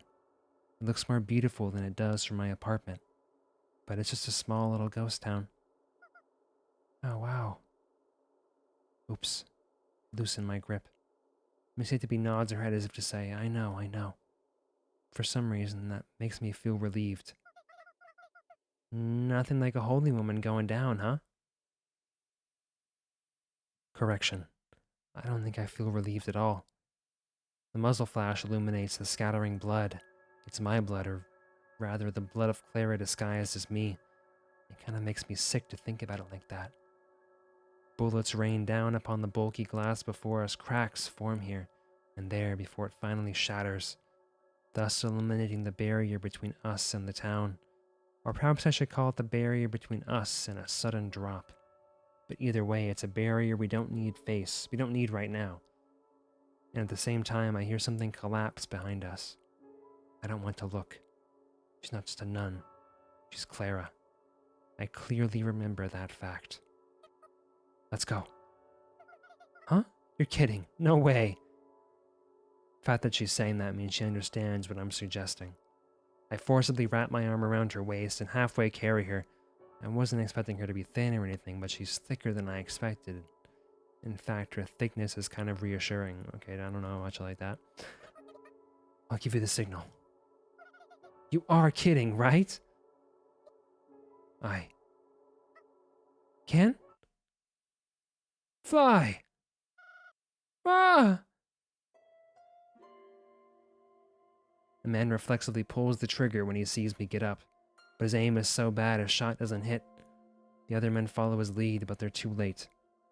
Without a word, we leap out the window. Miss Hate-to-be screams something, but I'm not sure that it counts as a word. We leap out of the top of the church from the window of the priest's room. We fall into the cold wind with some late shot in the dark gunfire behind us. It's cold. Something feels cold inside me. The me who was in me moments before is now gone. I start thinking irrelevant thoughts like, you shouldn't go outside without a coat. But the lack of a coat means I can better feel the warmth of the girl under my arm. Hey, what's up, Soya? How's it going? Yeah, welcome into this, whatever's happening. I'm so happy. Miss Hate-to-be says those words like a soft whisper. It's a mystery to me how I'm able to hear her voice through all the whooshing wind sounds. But it's enough to make me feel satisfied. It's astonishing, really. Just like magic. Maybe she really is a witch. She made tonight a good night, despite all the trouble and all the cold. Back in my home country, ghosts wouldn't leave for the afterlife until they were content enough. Myself, I wouldn't mind leaving right now. On vacation? Ooh! This is nothing. Oh, so keep this a secret, but... Huh? I only whispered, but it seems she heard me, too. How strange. I'm not actually a ninja. Oh, I'm not actually a witch either. I figured. I've physically been falling forever. I wonder what's up with that. Oh, but obviously we've got to land eventually. We end up crashing onto Anya's armored vehicle. Obviously, we couldn't just get up and walk away if we landed on a hard metal roof, but thankfully, Anya was considerate enough to fasten that sofa from earlier onto the top. As a result, we were able to pull off an exceptionally gentle landing. Yahoo! I'm a hell of a driver, ain't I? God damn, but are those church shitheads up top? An unusually enthusiastic Anya pops her face out of the driver's seat window. What's your language? I hear a thud from inside the car. Anya groans. Get in, quick. You have any plans for your vacation, Soya? Or do you mean like vacation from being a boxer, or do you mean vacation from Twitch? Pacifica pops her face out of the passenger seat window and urges us in. At the same time, we hear a gunshot, and several meters in front of the car, a random pile of snow bursts open. Get in before he gets sniped! Miss Yetabi and I hop into the back seat, and at the same time, we hear a concerning metal clank, suggesting the car got hit by a bullet. But this is an armored vehicle, so it's invincible. And in this moment, so are we. It's been ages since I've ridden in a car. I've missed the low engine roar, so I can't help but listen closely to it. Nobody talks. Probably because we hear a police car siren coming from behind. After a while, once we can no longer hear the police car siren, Anya parks the car in an alley somewhere. But even then, the silence isn't broken until I finally speak up and address Anya. Right now, this is your plan? Heck yeah.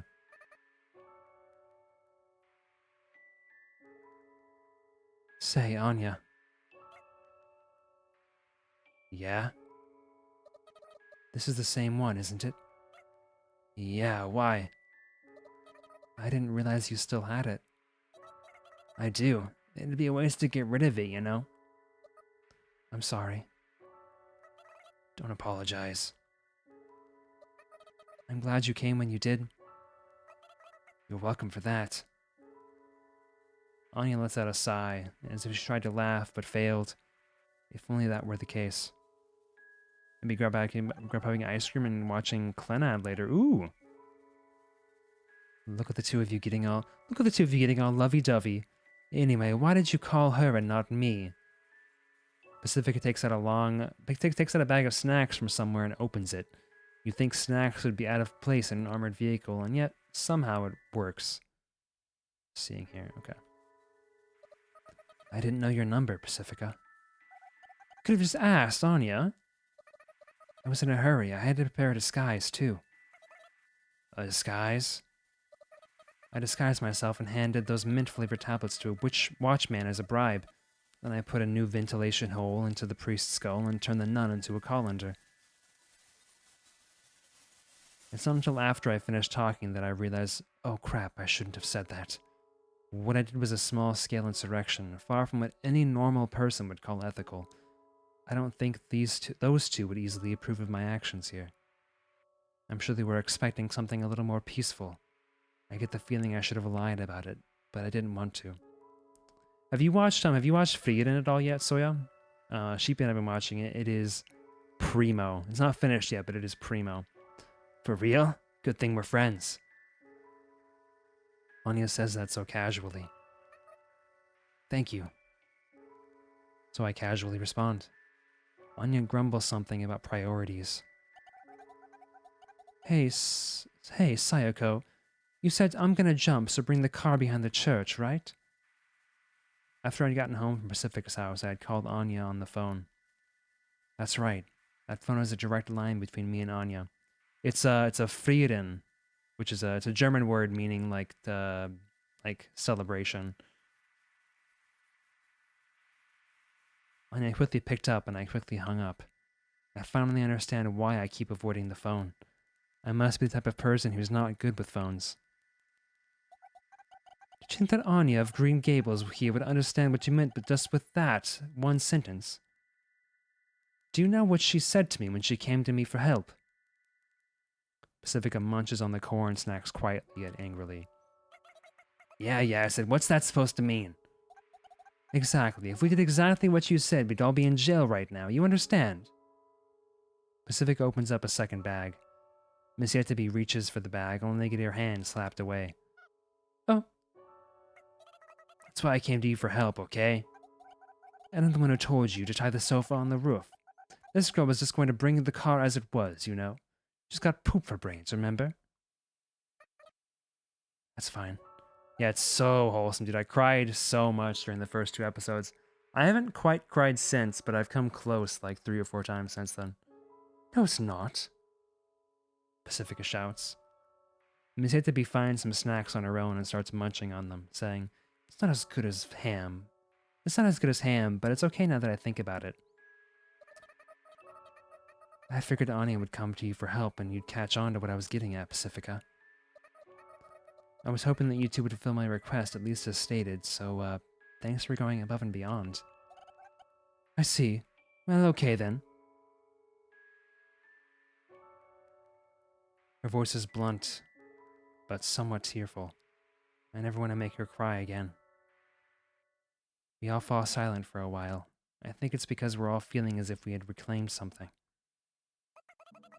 But that sure turned out fun, didn't it? Indeed. Yeah. I agree. Also, question. Go ahead, new girl. Short time no see. Yes, well, where are we going? No clue. I guess none of us really planned ahead. Honestly, I only planned to bust the new girl out. I didn't think about anything after that. I'm actually going to take a really quick BRB. I think my cat is throwing up. I may also end stream after this, depending. I will be right back.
Alright, I am back.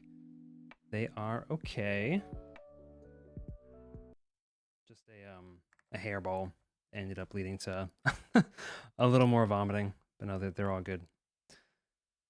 Seems like hairballs for them usually cause more to happen beyond the first one, so.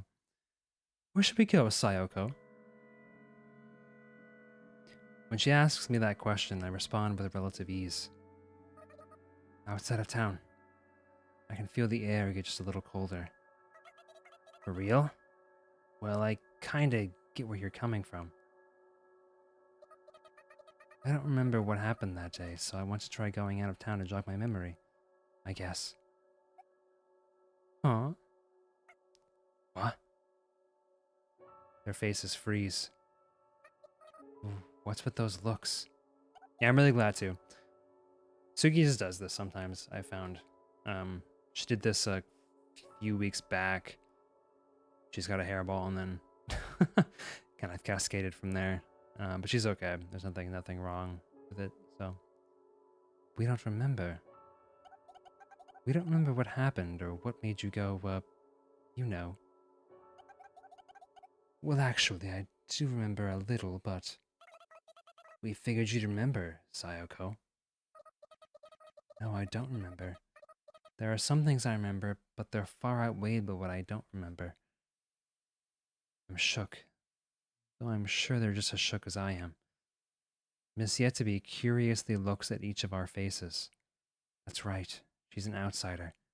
We should probably explain things to her. Just not now. Do you mean you're about to dip, like, you're still about to dip, Soya? If so, thank you for popping by. And I hope that the rest of your vacation, if I don't see you again, goes amazing. Hey, Foolie, it's been so long. How are you doing, my friend? Thank you for dropping in. We are doing quite good. I appreciate it. I hope that you're doing well as well, my friend. All right. Memory lane it is. Let's go. Anya proclaims. Yes, let's go as far as we can go. Pacifica concurs. Okay. And I agree. Outside of town? We've been informed about ghosts and whatnot. We're ghosts, immortal and unaging, locked up in this town, but since we're bored, we figure we'll take advantage of the chaos by going outside and crossing the boundary. Pacifica condenses the explanation, perhaps a bit too much. The way she said it was kind of blunt. Normally, you wouldn't expect an outsider to easily agree to something like that. Whoa, that sounds kind of funky. But thankfully, Ms. Yetabe isn't normal, so there's no problem. I've already learned that much from my short journey with her so far. Just throttled you into the sky with D&D? What happened? Ain't you just chilling? Heck yeah, so yeah. I'm probably not going to be going for too much longer. Once I finish up this chapter, I'm probably going to raid out. Because I'm getting... basically, this game has just been me reading the game this whole time. So my throat's a little... I mean, I've been drinking. I've been keeping hydrated, but my throat's a little... I'm not used to talking this much, so... Passy, what does she mean by funky? Funky is funky. Huh. I can see us getting along with her. Let's go. Sounds like fun. And we're off. Anya steps on the gas and the car speeds off. The ground's covered in snow, but the car just laughs it off. A visual novel be like? My heart throbs. Huh. I guess I still have the pulse even though I'm a ghost. I'm glad my kidnappers are such fun this time. Miss Yetabe just casually and unexpectedly says that. Kidnappers? Well, I don't even know your names. I just came along for the ride before I got an explanation, so it's like you're kidnapping me. How fun! Kidnapping. The mood in the car suddenly gets tense. I did pretty much just kidnap her. But Pacifica and Anya don't know that. Soyoka, did you just drag her out without giving her an explanation. And she just went along with it. Dove had a big lore drop, and Miss Dove aren't in their divorce arc anymore. Ooh. Yeah, the art style for this game is super cool. I personally really like the story so far. Lambie's not super into it, but I personally really like the story thus far. I was too busy eating ham, which is really unfortunate. Eating ham, unfortunate. Ham? Oh, don't worry about it. I meant kidnapping in a good way. There's a good way? Those church people wouldn't tell me anything about the town, and besides, it's more fun to be with other girls. All of you seem like such nice people. Well, okay then, that's fine, I suppose. Well, as long as Miss Yetabe is satisfied, that's fine, I guess. We all fall silent for a while. The view from outside the window gets sadder and sadder as the town slowly fades away into a barren field of snow. Outside of town. I wonder what's on the other side. We need to have a welcome party. Pacifica chimes in. I guess she's grown tired of the snacks. I will say the writing at some points is a little bit like I think this game was originally written in Japanese, and so the translation at times is a little bit rough. Like I feel like some of the analogies don't come through quite as cleanly as they probably do in the original language. I mean, that's basically the big thing. A lot of poop humor as well, which maybe is like a little bit too much poop humor for me. Even though poop humor is funny, but it's like a lot of poop humor. But overall, I've really been enjoying it so far. The lore of the world and the essence of it is super interesting so far. A welcome party? That's what we've all gathered for you for. So you kidnapped me to throw a welcome party. Wow, a surprise party, thanks. Oh, about that. How about we make it a birthday party instead of a welcome party? It seems more festive that way. A birthday party for a ghost? How about we give you a name as a birthday present? How lovely. Sayoko, you're so talented. Talented at what? We giggle, but Anya stays quiet. I guess she's having a tough time driving. However, that isn't the case. Okay, time for some bad news. Anya clears her throat and starts speaking. This car is equipped with a powerful engine so it can run anywhere, and it's carrying a ton of fuel. How powerful? Let's just say that barring wear and tear, it can run pretty much forever without resupply. Honestly, this thing is built like a tank. But unfortunately, it doesn't seem to be running properly, and I'm sorry to tell you this, but, it's gonna explode. We need to run. Oh, sorry, we need to run. We can't. We've got 30 seconds, and the blast radius will be hundreds of meters wide. It'll tear up the ground and spread radioactive fallout everywhere. That's an objective fact. As a practical solution, I propose we complete this birthday party within those 30 seconds. That's all the reason to get off this thing!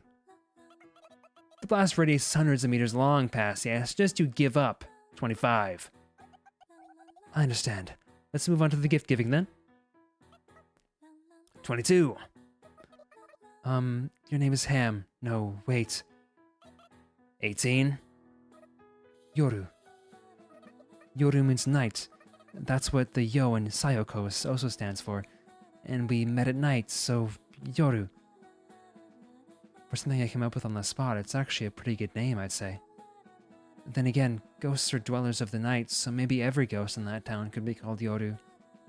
But these people don't know what kanji are, so I don't think anyone will catch on. What a lucky break. 2 knightly names. Within me, she is there. She is there within me. This is my little secret. Time passes as I think to myself. Well, that's nice and simple. Straight to the point. Good, that's the spirit. Good name, 10 out of 10. 10! Happy birthday, Yoru. 7. We got the important stuff out of the way in just 9 seconds. Things are getting kinda hectic, but it makes me feel something. It makes me feel alive. Let's be friends. 4. The flow of time is like the temperature. If either of them drop to 0, you freeze. I'll be your friend too. 2! That's why all of this commotion seems kind of warm. Welcome to the ghost town. It's a joyous sort of warmth. Thank you all! Okay, the end. And thus begins our story, I think. Okay. God, this animation at the end is so good. So that is episode 2, or chapter 2 of the first episode of this. I believe there are 3 more chapters. The second one was like twice the length of over twice the length of the first one, I think. So I'm not sure. I kind of thought this game was going to be really short for some reason, given that it was just 1 episode. But honestly, I'm pretty happy with it. I would say super happy with it so far. The lore is super interesting. The characters are really endearing and interesting. I'm very curious to learn more about Sayoko and what exactly is going on with her memories and her past and why she's done some of the things that she's done, like what she just did in this arc, or in this episode, which was pretty messed up, like massively messed up. What's this? But is it not over yet? Summer. It's summer everywhere you look. You can hear chattering voices everywhere. From the group of middle schoolers enjoying the breeze at the convenience store, to the elderly spacing out in the shade, to the elementary schoolers playing around in the park. As I pedal my bike, I can feel my feet getting sore from the sandals that were given to me for days like these. Yeah, it's really short, yeah. And this is just episode 1. It's probably going to be huge. I don't know how many episodes they're planning. But I figure I can just put up with it. After all, I'll be seated for the duration of the movie. Oh, the signal turned red. I firmly squeeze the worn-down brakes and my bike gradually slows down. But it doesn't come to a complete stop, so I try to plant my feet on the ground to try and forcibly stop the bike, and that's when I realize something. Crap. It's like I'm just the usual me now. This extraordinarily cute sundress came from a faraway country, but I'm not used to wearing this sort of fabric. Its new scent mixes with my own. I hope that kid doesn't find it unpleasant. The signal turns green. I start pedaling again. The wind whisks away my sweat. It's a nice breeze. We're meeting by the station. I gotta hurry. I don't want to be late. I steadily pass through the residential area in front of the supermarket and through the roundabout. So yeah, I think there's 3 more chapters in episode 1. I have no idea when episode 2 is going to be released, but I think there's 3 more chapters in this one. If they're similar length to this chapter, like it'll be like 6 more hours of content, which is crazy. I don't get caught at any traffic signals after that. How lucky. The kid's here and hasn't noticed me yet. What should I say? This will probably be our last time meeting, so I have to make it count. I'm just an ordinary summer sight, an average elementary schooler on summer break. I can't wait to see the movie. And that, I'm guessing, is a glimpse of her life before what I presume to be nuclear disaster. The day we found a workplace to work at. We'll cancel for now. So yeah, there's this, and there's 2 more episodes after that. No idea what those are going to be like. But yeah, I'm liking this game a lot so far. The art style is really, really endearing. The music is, I'll also say, at times the music fits really, really well and it's great. At other times the music feels like a little bit disjointed or a little jarring, sort of when juxtaposed on top of what's going on in that moment. But for the most part, it's pretty good. In fact, I would say for the most part, it's actually really good. There's just a few moments here and there where it kind of, I don't know, feels a little bit out of place or a little bit strange. So we're going to go ahead and find somebody to raid. Thank you all for being here, for me just talking into the mic, more or less, for almost 3.5 hours. I'll probably end up playing more of this game a little bit later. Like I said, I'm enjoying it quite a bit. But for now, let's go ahead and raid into Auletta, into my friend Sarah. They are a fellow LGBT individual. They are identified as queer, use she, her pronouns. And they are currently playing Party Animals, which I have not played myself, but it's probably going to be fun. They are a very nice individual. So let's go ahead and get that raid going. And again, thank you all for hanging out and being here. And yeah, I will. You're a fan of narration? Well, heck yeah, come back for more. I guess I'm a visual novel streamer at this point. So there's a raid message, one for subs and one for non-subs. And yeah, I will go ahead and I'll catch you all later. Hope you will have a great rest of your night. Soya, I hope that you have a great vacation. I don't know if I don't catch you again, but hopefully I get to catch you again. So I will talk to you all later. All right. See you, folks. Bye-bye.